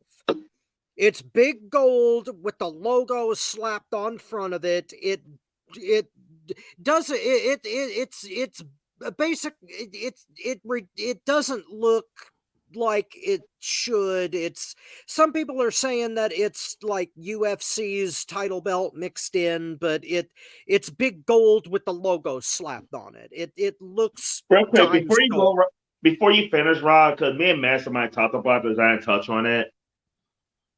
You can't bring back Big Gold. You got to change it up a little bit. You know why? Because it's Flair's belt. It always has been Flair's belt. Flair's belt. You can't bring back You can't bring back Big Gold. No. If you're not putting on Ric Flair. The only person who can rock this motherfucker besides me is the game. Okay. Triple H. No. Okay. No. Big Gold is it has always been associated with Ric Flair, that's the only reason why I'm happy they did a different version of it. Yeah, it just it's a dollar store bootleg version, but it looks like a cheap knockoff. That's true, and it does. As far as who gets it first, I suspect that it's going to come out of left field. And it shouldn't be Cody, because then the belt is going to lose credibility right away. Because instantly. Because they'll call it a consolation prize, and they'll be right. I couldn't beat Roman, so I got the cheap title. Well, see, that's the problem. Marcus is right. This new title downgrades Roman Reigns. It turns him into SmackDown's champion. No matter how many belts he carries to the ring, he can call himself the super duper megaverse champion for life, and he's still just the SmackDown champion. That's the whole problem. Not only did they downgrade Roman, but they're trying to have their cake and eat it too by having a new champion, but not finally pulling the trigger on having Roman lose. And that's just bad booking. There's no other way to describe that. Yes, it is. How would you, Bobby? You have to understand. You now with WWE, you have a parent company, Endeavor. Mm-hmm. You have networks that Endeavor looks at. Fox, especially. Mm-hmm. Fox loves Roman Reigns. That's been proven. They want them to continue that to bring their attention. But you also have to appease USA right now, because guess what? You're still in the middle of a contract with them. And you be in breach of contract, because I'm sure their contract says a champion has to show up every so often. That's why you got Reigns going to both shows.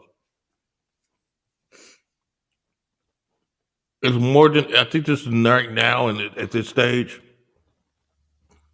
it's way more than a WWE thing.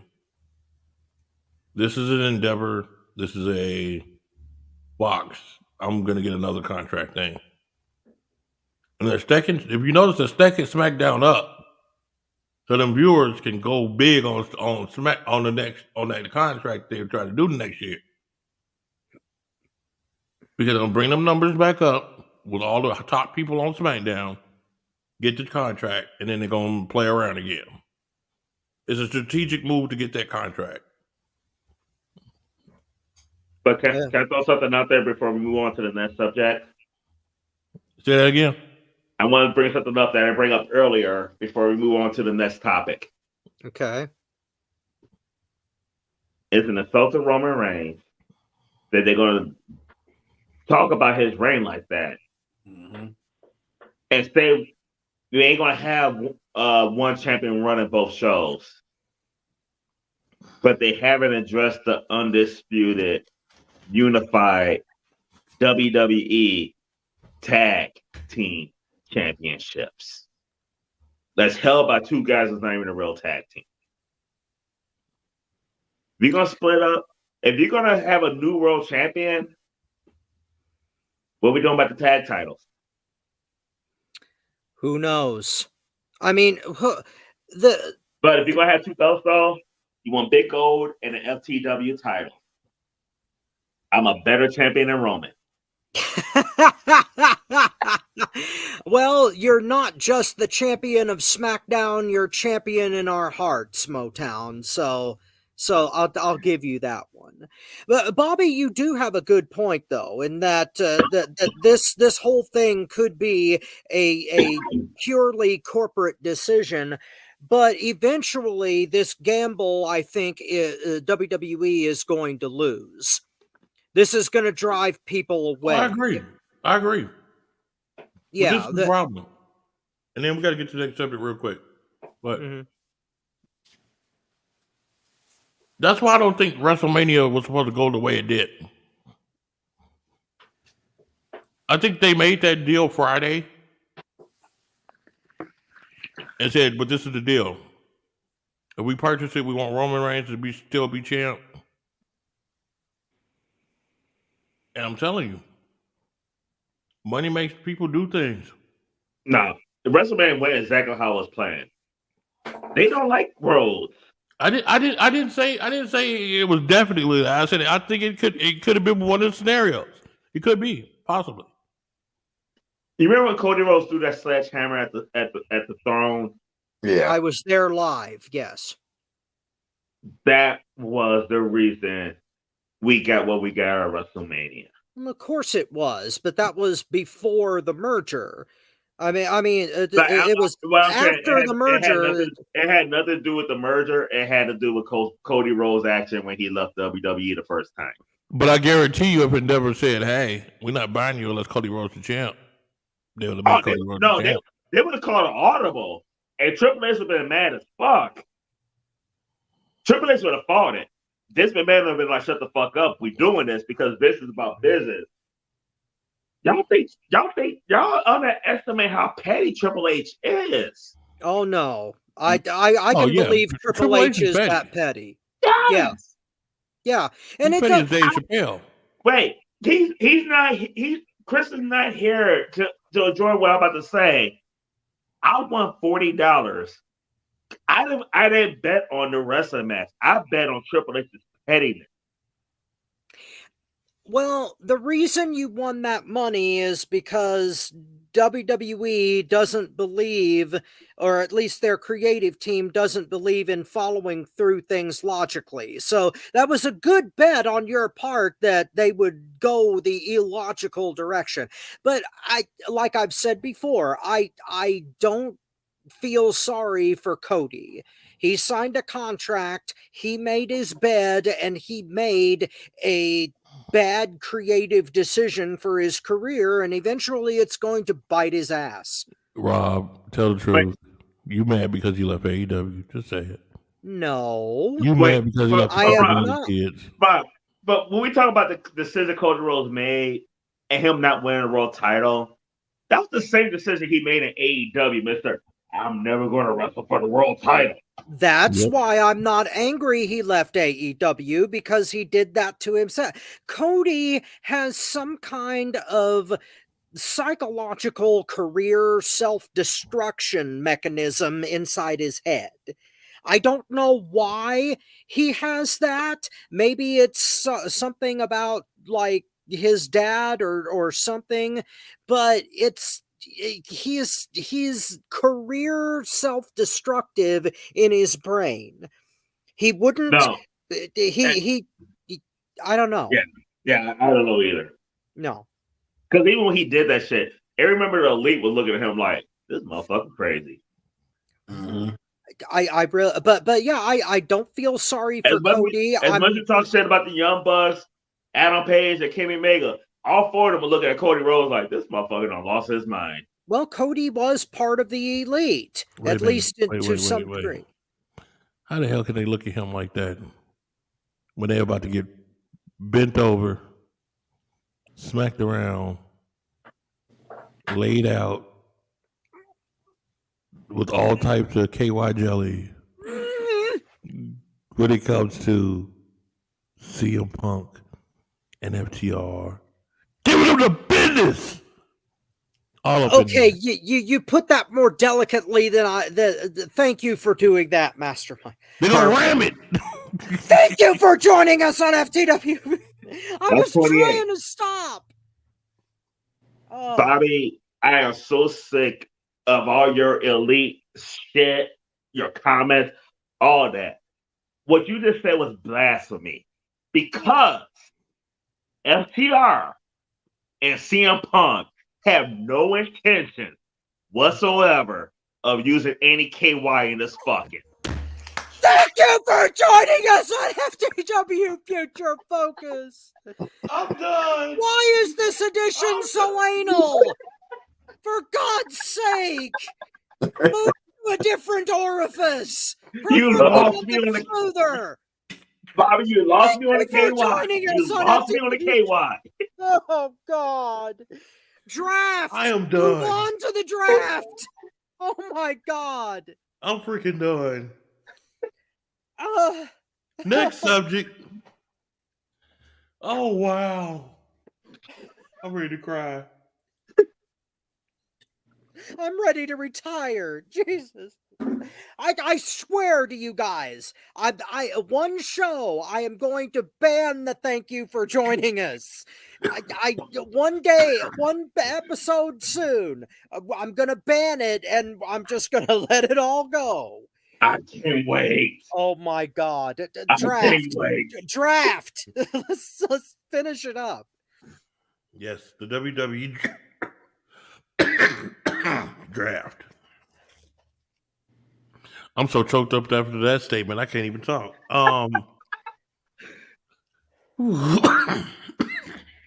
You know I did good when I took the Mastermind up. Yeah, that was good.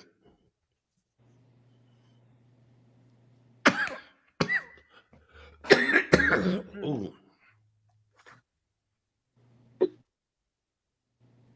Give you a second here. There we go. All right. That's right. Hide behind that after you got me. Anyway. WWE draft. I'm tripping. I've already said one of my things earlier. But there were a few things on here that I was totally confused about. How in the hell did Riddle get up there in the pickings? Not only in the pickings, but that high. I want to just ask. I'm just going to ask straight out. Tell me your opinion on this Friday's past WWE draft. Do you think whoever was picking this stuff was drinking or smoking way too much meth? I'm putting it out there. Somebody's doing some type of drugs there and skipping a drug test. This was stupid. This was the dumbest thing I've seen in my life. Becky Lynch. And you're going to say, put a disclaimer. Well, you know, Rhea Ripley, she's busy with her strap on, so we can't do anything and draft her until Monday. Fuck you mean? It's a draft. You put Riddle over people. Second round pick. There's only 4 picks in a round. And then you go, well, we're gonna we'll put Bobby Lashley right after the soften the blow. Stupid. The OC. Why is Michelle with the OC? Are they punishing her for Keith Lee? This woman can wrestle. Whoa. Let's not disrespect the OC. That's a talented group that's getting fucked by WWE. Hold on. Wait. But Michelle shouldn't be with him. There's no reason for her to be with the OC. What have they done with her before she was with the OC? Nothing. That's the problem. And they still doing nothing with her. Nothing from nothing leaves nothing.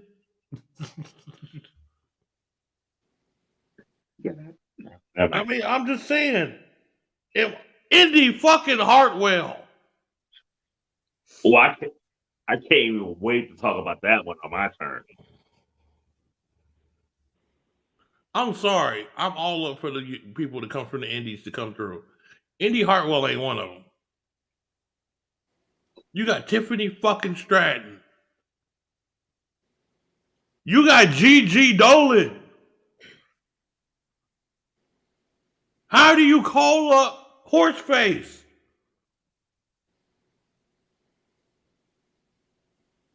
See the iron board. I'm so disgusted. You put a Horseface on an iron board. That's Indy. A horse-faced iron board. Ow.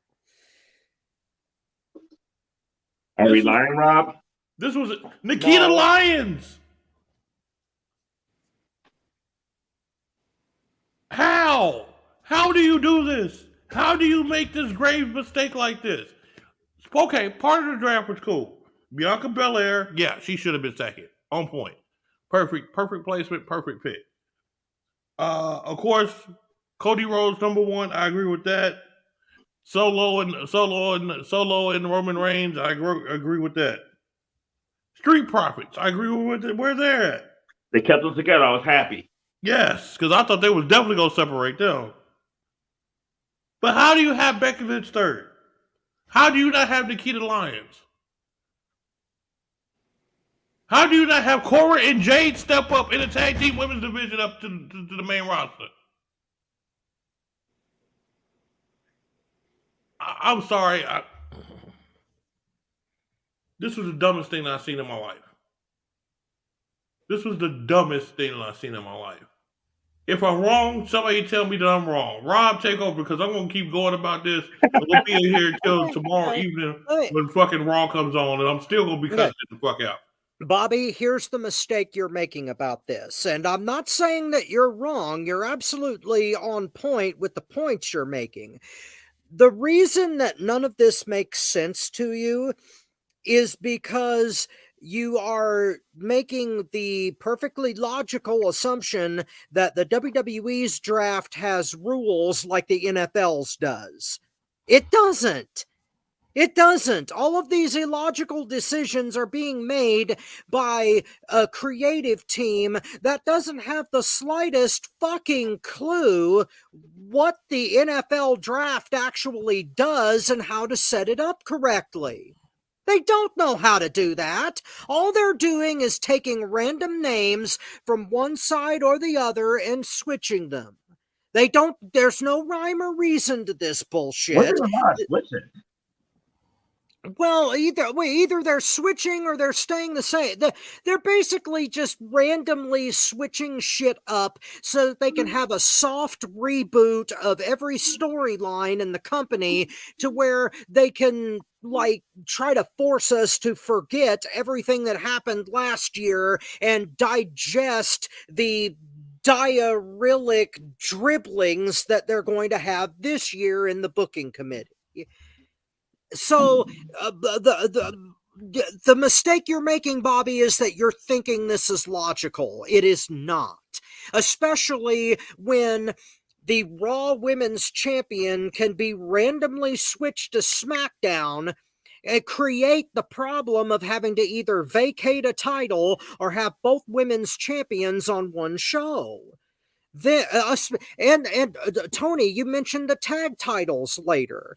Are they going to split those up, or are they going to give Sami Zayn and Kevin Owens more privilege than Roman Reigns has, and which let is them a defend on slap both in the shows? face. I know there's no fucking logic to this at all.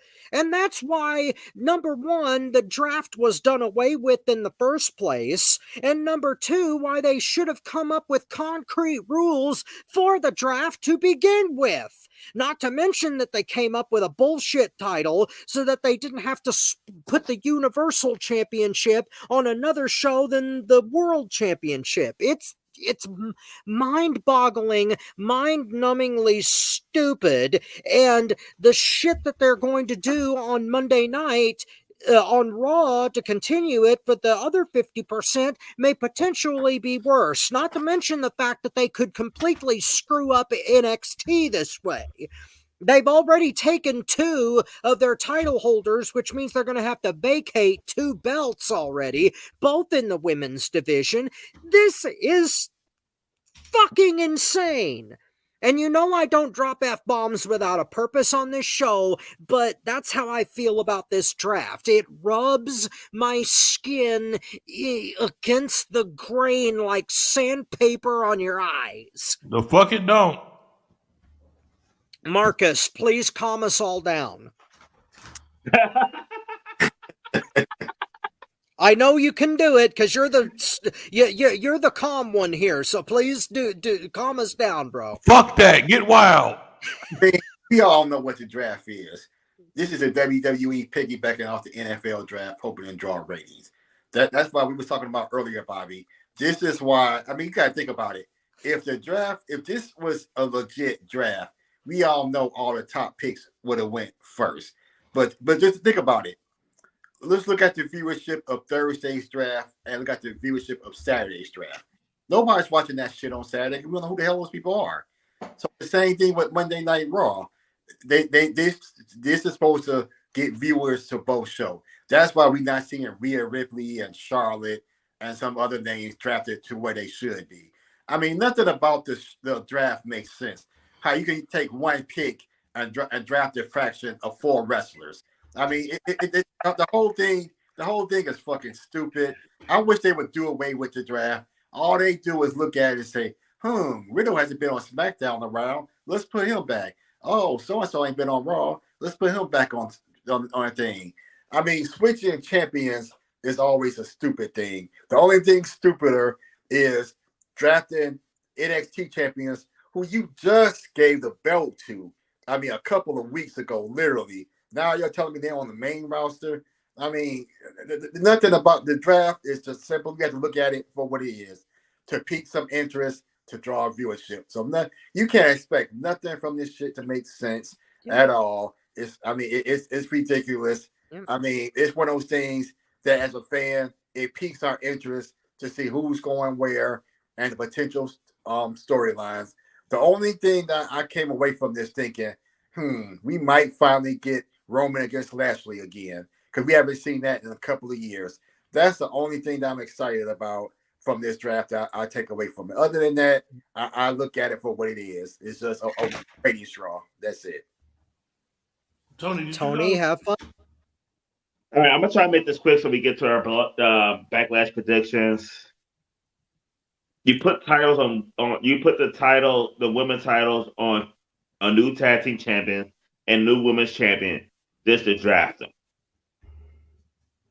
And there's far more balanced talent in a tag team division. You had a better tag team than them, and you have so much more individual talent than fucking Indy fucking Hartwell.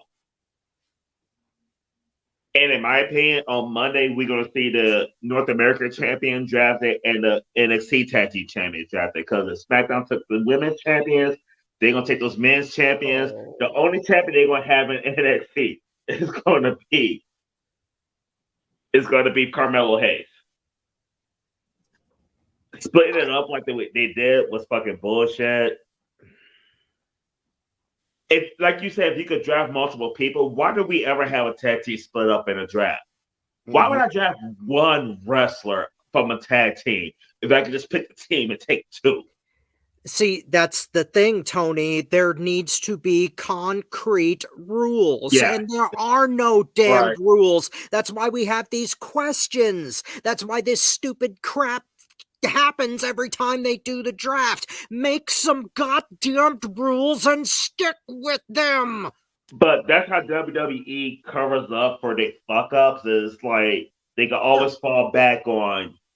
I wasn't against the rule. Yeah, soft reboot. You don't know the rule. Yeah, soft reboot just to make us forget. That's all it is. Only thing I'm gonna add to the draft, so we can move on to the picks on the time. The only team you're gonna see split up. This is my spoiler for Monday. This is my spoiler because the Bloodline's on SmackDown, right? Main Event Jay will be drafted to SmackDown.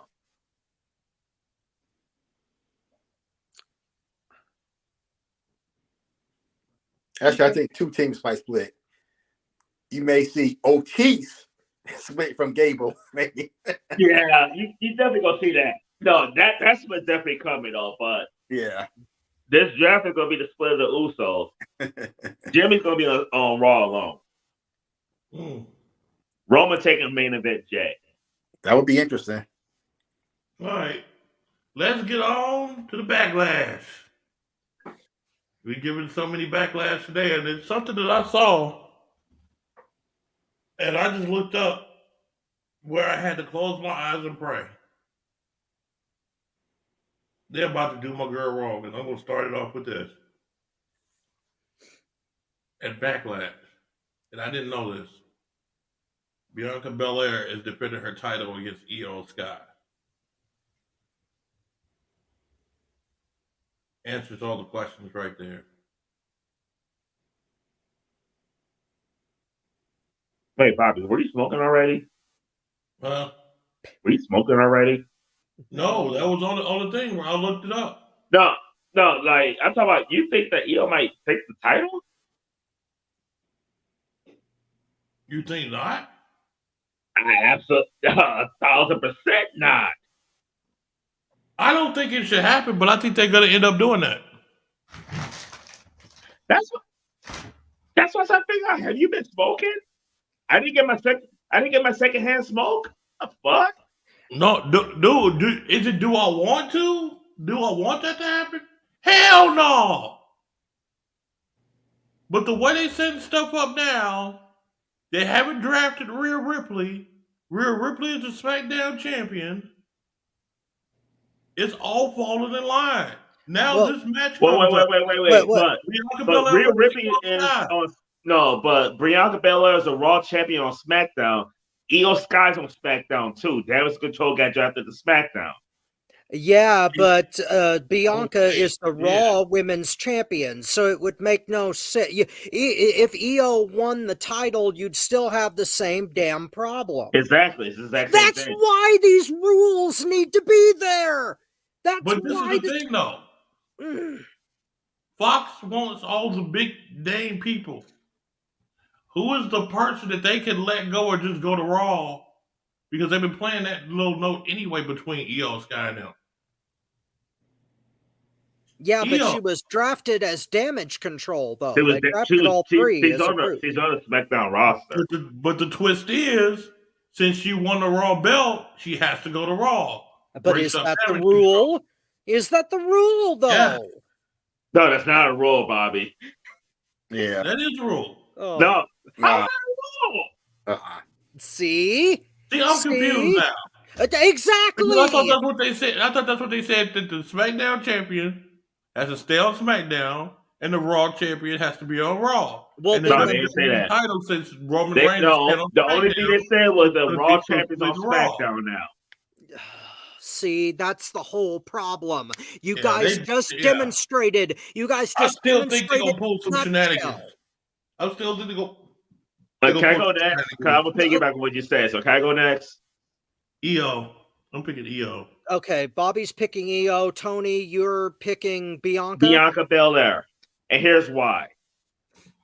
If you're gonna put the title on a Joshi, you would have did it a month ago. I love Io Sky.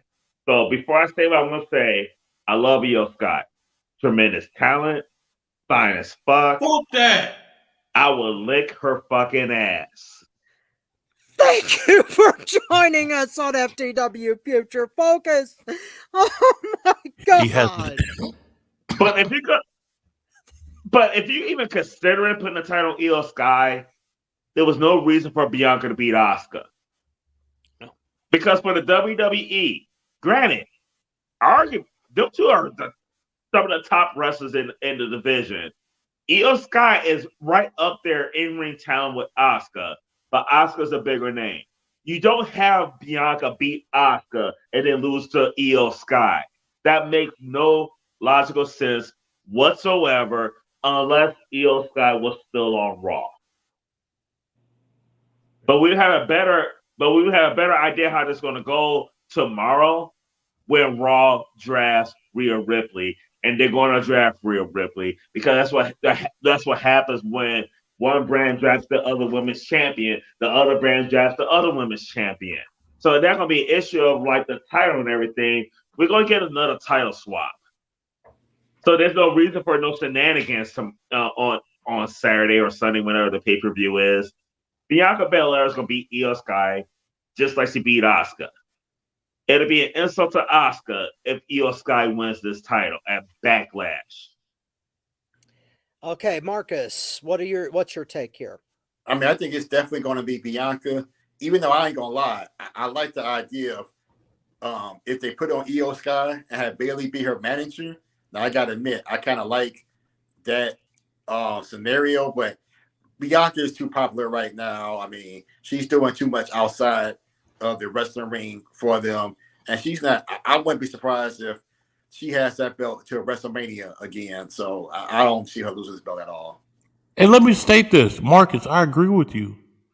I agree with you 100%. I'm not saying Io Sky should win that belt. I don't think that she should. I think Bianca should carry that belt until the next 3 years. She should break Roman Reigns' record. Whoa. Yeah, I think Bianca should break Roman Reigns' record, honestly.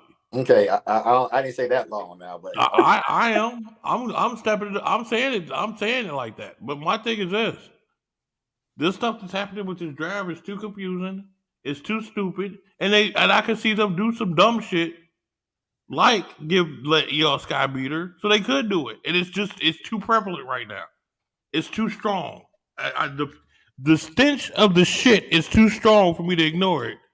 I don't see how you smell stench after she just beat Asuka. I smell the shit. I mean, right now, Damage Control are basically jobbers. Yeah. So I can't see them going from a jobber to the world title. I just can't see it.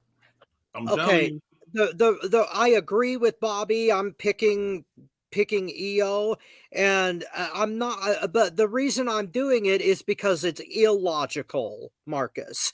Everything that you and Tony are saying is correct, but that's probably why they're going to put the belt on Io Shirai. You can't have her beat Asuka after her run and then lose to a fucking jobber. I know that, but WWE Creative doesn't know that, which is why it's going to happen. But that's none of this makes any damn sense, especially since switching the belt doesn't solve the problem that they have. And you may be right about Rhea getting drafted to Raw and they're having to switch the titles somehow, the same way they did with Becky and Charlotte. But I'm picking Io Shirai to win the belt.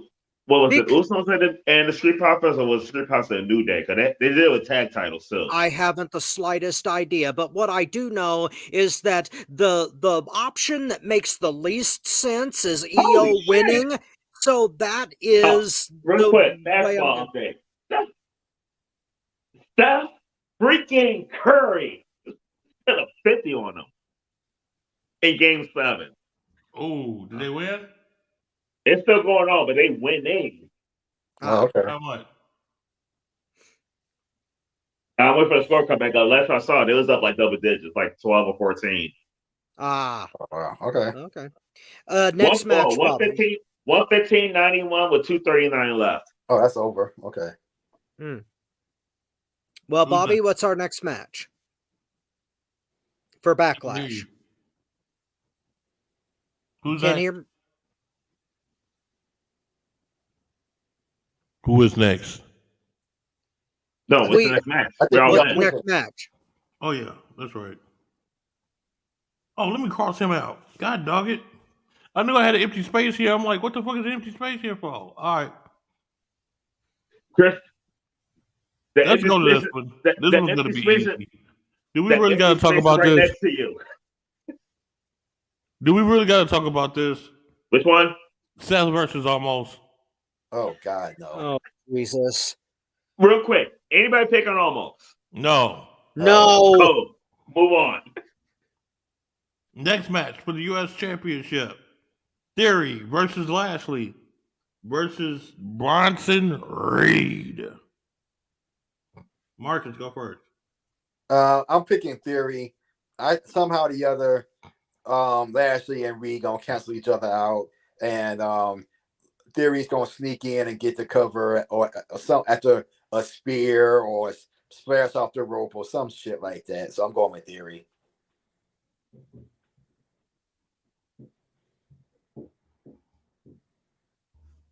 Next. I'll go. Reed. I'm picking Bronson Reed to win the U.S. belt. Basically, again, this is based on logic, which means it may not happen, but putting the U.S. title on Reed would elevate him automatically. Lashley is going to SmackDown, where the U.S. belt is not going, and is going to go after Roman Reigns, and they're going to try to put Austin Theory in the title picture for the Nostalgia belt, which is my official name for big gold logo. The Nostalgia. Reed gets the U.S. belt, Theory's going after Nostalgia Gold, and Lashley's going to SmackDown to take on Roman. That's the logical choice. So Reed. That's not bad, but that's not bad, bro. No, it is bad. And I'm going to tell you why when I take my turn. Okay, go ahead. Wait. Yeah, go ahead. First of all, the U.S. title is going to SmackDown. Raw drafted Imperium. The Intercontinental titles in Raw. The U.S. title is going to SmackDown. Mm-hmm. Austin Theory is getting drafted tomorrow. Mm-hmm. You can't, and you say it's logical for Reed to win the title. In my opinion, that's not logical. You do not have Austin Theory beat John Cena at WrestleMania to turn around and lose his title at Backlash. This is going to be another feather in his cap. Reed is there for Austin Theory to pin, so he don't have to pin Lashley, so he can keep him relevant and keep him in the world title picture. Austin Theory is going to win the title.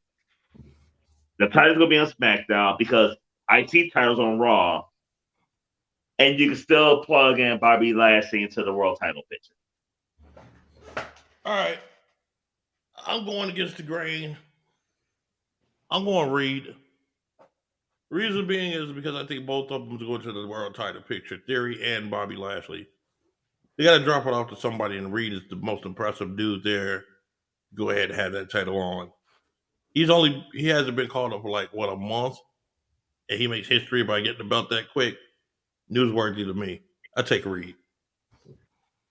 Next one, Tony. You'll like this. The next matchup. In singles competition. First off, from Puerto Rico, Zelina Vega. Taking on the one, the only, the sexy, the beautiful, and hopefully Tony's next dinner, Rhea Ripley. Do we need to discuss this? Yes, we do. Yes, we do. He does. Okay. Thank you for joining us on FTW Future Focus. Oh, I can barely get it out anymore. Yes. You guys don't have to go. We all know y'all picking Rhea. Yes. Mm-hmm. I'm not gonna lie, I am too. But let's discuss this best for a minute. We got this fine piece of Rhea. And we got Zelina Vega is nothing to sleep on. Because you give me Zelina Vega, we not sleeping. We gonna be up all night. Okay, that one's a classic. I'm gonna let it go. I'll let it go. Zelina Vega. Oh my God, I cannot wait to see her. Yes. I cannot wait to see Zelina Vega in a ring. She is one of the finest women in WWE. One of the finest. I love her. She's gonna get her ass beat. She's taking her ass beat out of nowhere. This is unanimous across the board.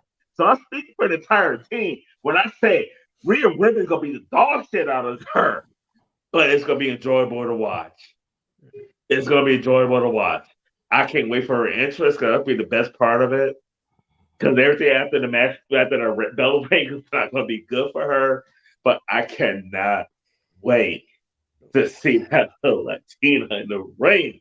Oh my God! Tony pretty much said it all. Are we all in agreement, Rhea? Yep. No. Oh, scissor me, Rhea. Are you picking Selena, Bobby? No.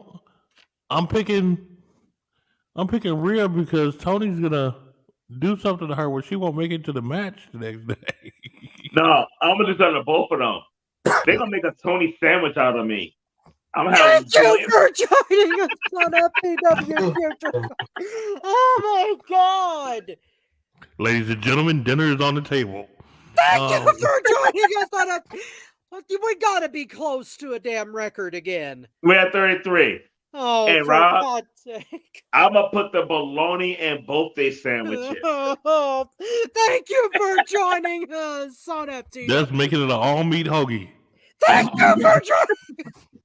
Oh my God! And believe me, swallow it whole. Thank you for joining us on FTW. For God's sake, next match. And she will cover her own version of Miracle Whip. Thank you for joining us on FTW Future Focus Condiments Edition. Oh my God in heaven. I'll put the mayonnaise in Zelina Vega. Thank you for joining us. Stop trying to break the record, please. For God's sake, you're going to give me a heart attack. You're going to scramble my brains. Next match. Okay, that's enough. We've already talked about the meat between the bread. All right. Anyway. Thank you. No, I was talking about the meat between their buns. Thank you for joining us. Oh, God, stop. Next. Whew. Cody Rhodes versus Brock Lesnar. Marcus, you've been quiet. Yeah, this is the hardest match for me because it kind of tells what direction they're going. No. Tony with Zelina is going to be the hardest. Thank you for joining us on FTW Future Focus. Oh my God. Go ahead, Marcus. Sorry. It's going to be some kind of screw job in it with Brock winning. I'm going with Brock.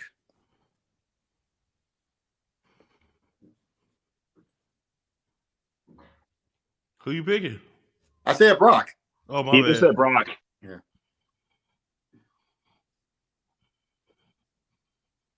Tony. The only thing harder than this pick is me and Zelina Vega. I said that. Thank you for joining us. And so I throw it out there again. It gets dinged again. Oh my God. But this was, but I say that because this is a hard pick, though. And this will tell us which direction they're going. But my pick is Brock Lesnar. Okay. So we're going to be 50-50. Y'all don't even have to go. So we know good got there. Well, anybody who ever watched the show know y'all ain't picking Brock. Yep. Rob. Okay, here comes Mr. No Fun. I'm picking Cody Rhodes, but he's going to win in a way that is going to make him look horrible. The way this is going to go down is that Lesnar is going to go in there and he is going to beat Cody within an inch of his life. And the match is only going to end one of two ways. Either Cody is going to be broken within an inch of his existence and then get a surprise roll up out of nowhere for a cheap 3 count, and Lesnar is going to spend another 5 minutes beating him to a pulp, or Lesnar is going to somehow go too far and get himself disqualified, and Cody's going to get his hand raised while he's unconscious. Cody's going to go over, but it's going to be in the worst and cheapest way possible, and it's going to make him look like a 100% pussy. So Cody is going over, but it's going to make Brock look like Superman, and it's going to make Cody look like Gumby. I can feel you on that. I'm torn on this one. Really? Yeah. Because I know he likes to chase. I know Cody likes to chase. And Brock likes to stand behind Cody in a dominant manner. He does. It was shown on Monday. But something's telling me that something might pull off this time. It's going to be sneaky. It's going to be a quick victory. It's going to be a roll-up. Yeah, Cody's going to get the hell beat out of him. He's going to get that sympathy. But once he gets that sympathy, he's going to break out and become the victor. But see, Endeavor is involved, and they're Brock Lesnar's best friends, and they like both of them like standing behind Cody. So, I don't know. I just can't do it. I can't vote for fucking Brock. I can't do it. No. Wait, Bobby. Who do you think will be the first world champion on Raw? Cody. So how is this hard for you? Because the thing is, he could still lose it. He could lose his match. Get another match. Brock thinks he's stupid. What, you want to go through that beating again? And he pulls off the victory, gets that sympathy home run type shit. No. He can't lose to Brock and lose to Roman and win the world title. No. Well, yeah, he could, because that would force the next match and make it for the title. There you go. No, what? No, I get get that. Wait, Oh, I no, get technically he can. I get technically he can, but no. Brock can't get the world title without Cody. And you can see Brock is still the biggest star in the company. Still. So I can see Raw, if we can't have Roman, then we want Brock. I can absolutely see that. No, you can't put that title on Brock. You can't put that title on Brock. Don't be surprised. I'm going to go with Cody. Gentlemen, logic. Logic is the key here. We have it. WWE Creative does not. That's the problem here. No. The reason I say you can't put that title on Brock, you can't sit there and bury Roman Reigns for how much he defends that title and then put it on a man who defends the title less. It makes sense, but don't be surprised. I mean, I absolutely agree with your logic 100%, but look who we talking about here. See, Marcus gets it. Yeah. Illogic. WWE Creative is not built on logic. They're built on sunshine, lollipops, and apparently meth mousse. We're not talking about cocaine bear. We're talking about meth moose. With all due respect to the Flair family, that's not even meth mood. That's like black tar heroin mood right there. Yeah. Quaalude koala. Boy. Where's my branch? Where's my branch? Anyway. So what's the next one? The last one. The main event. Owens, Zayn, and Riddle versus the Bloodline. I'm going first to this one. I know what I want to happen. I want Matt Riddle to get stumped into a puddle of fucking blood. That's what I want.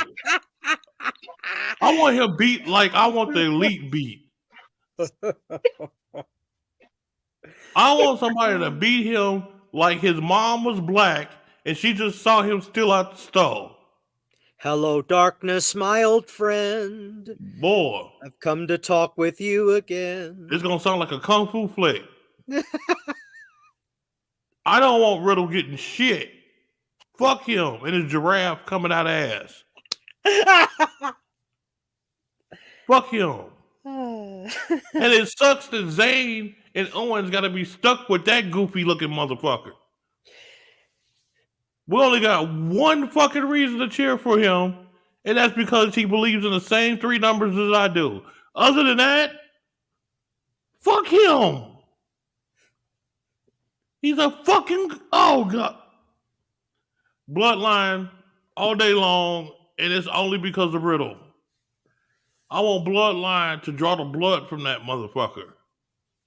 I want Spick and Span to pick Matt Riddle up off the mat. Can I go next? Go ahead, I don't Tony. give a shit.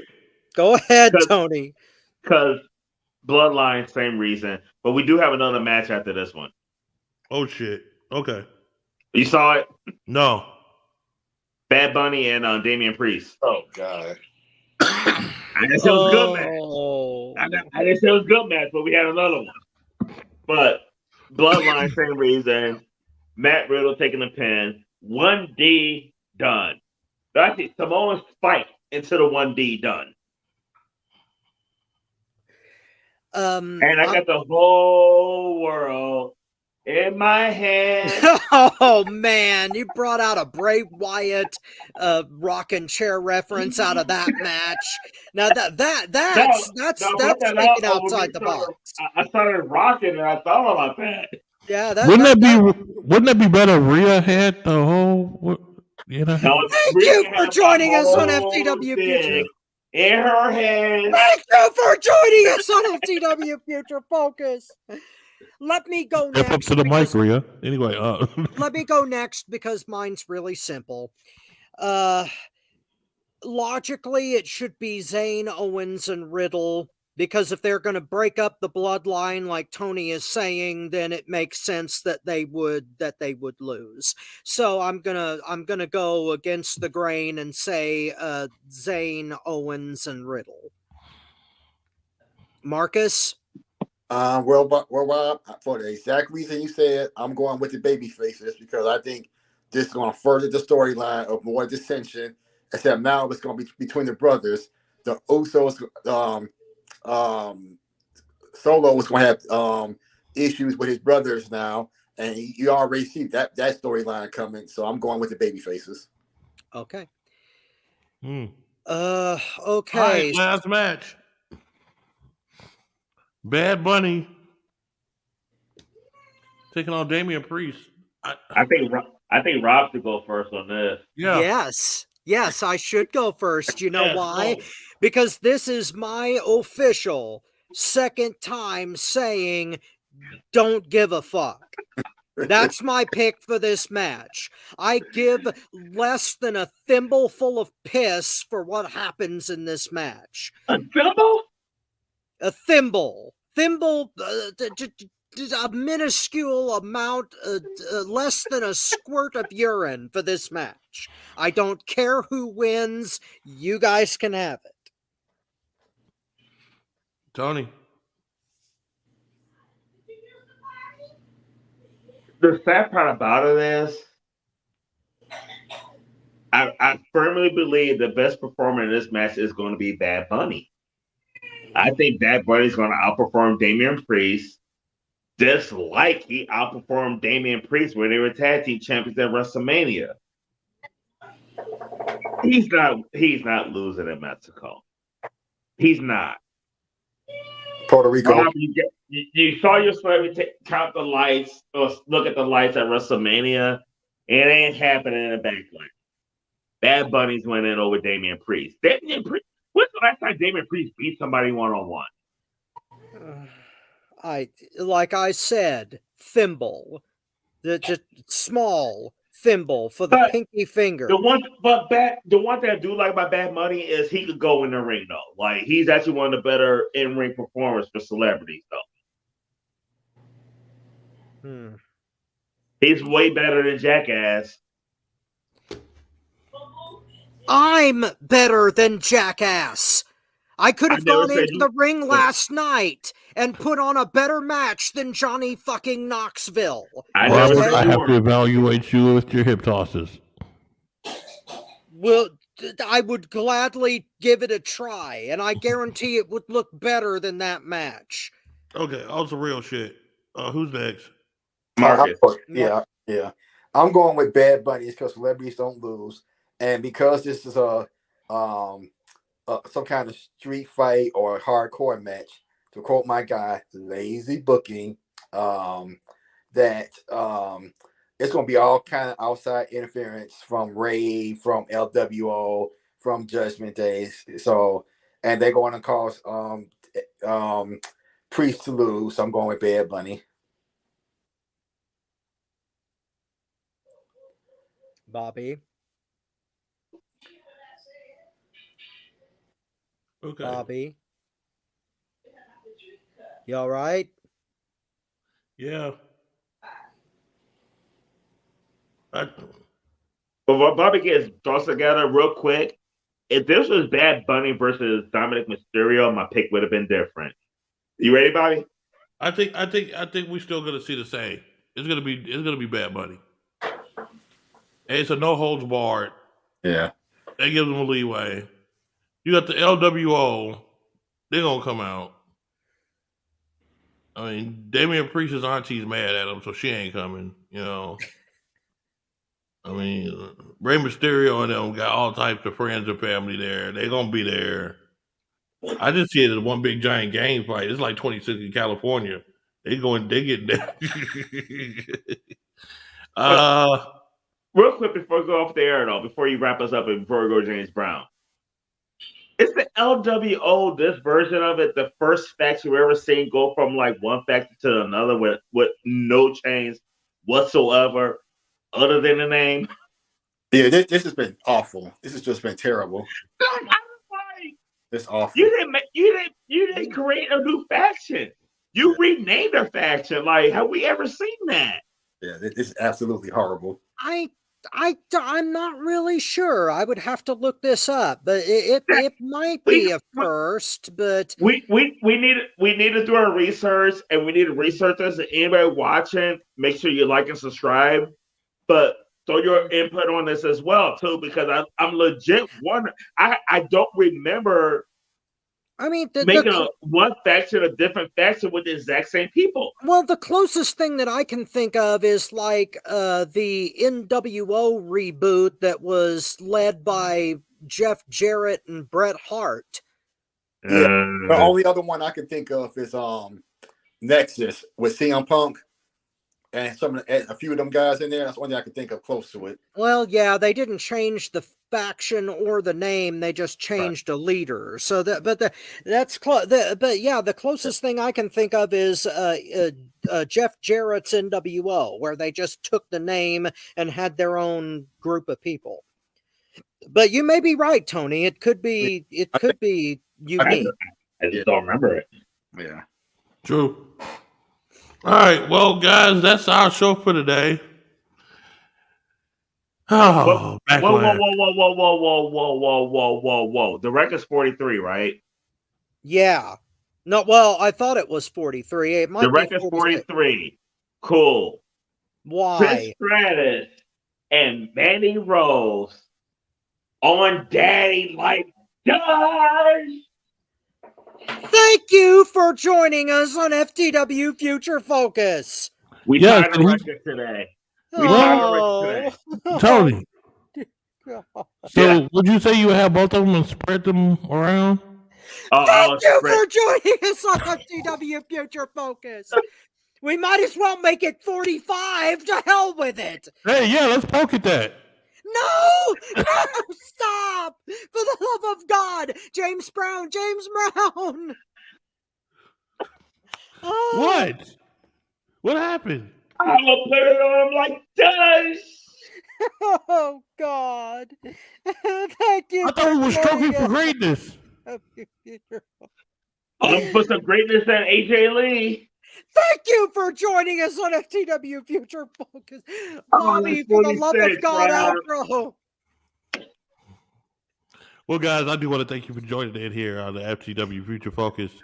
Let's thank our team, Tony Motown Allen, for that. Motown's wrestler group, and also between I done lost what I was about to say. Sure, it. In between Mandy Rose and Trish Stratus. Thank you. God. Marvelous Marcus he's in Buckley. between Rose Street and the Stratosphere. All right. Oh. Marvelous Marcus Buckley. Thank you for being on. Thank you for putting up with our craziness. Robert Black. Thank you for joining us. That one doesn't count, damn it. I know. And I am your host of Mastermind, Bob Rogers. Don't forget to check out Independent Island from last night. It was a show that you can't miss because guess what? Robert Black clowned last night with Icon, and you had some amazing action in there. Yes, he did. You guys need to look it, watch it, see it, feel it, smell it. Just like Tony Wood, Mandy Rose. So we will see. My nose all up in that motherfucker. Thank you for joining us on FTW Future Focus. This has been the Mastermind, Bobby Rogers. I am your not so humble correspondent, Robert Black. Please enjoy James Brown. Hit it. Oh, how you feel, brother? Feeling good. You feel good? Feeling good. It's grooving. There's so much bone, brother. How you feel, man? I feel all right. I call your name. I don't want no people to know you're in here. How you feel, fella? That jam. Sure getting down. Look at him. Ha. We're gonna have a funky good time. We're gonna have a funky good time. We're gonna have a funky good time. We're gonna have a funky good time. Let's take 'em up, Fred. We gotta take you high. Yeah. All right. You wanna do it again? You wanna do it again, huh? Yeah, let's go on back. We gotta take you high. Yeah. Hey. Brother. Yeah. Now I want everybody, let Fred blow about 2 choruses. And then I want to wave you in. Let's go and do that. We do this now, all right? Yeah. All right. I'm going to get that fella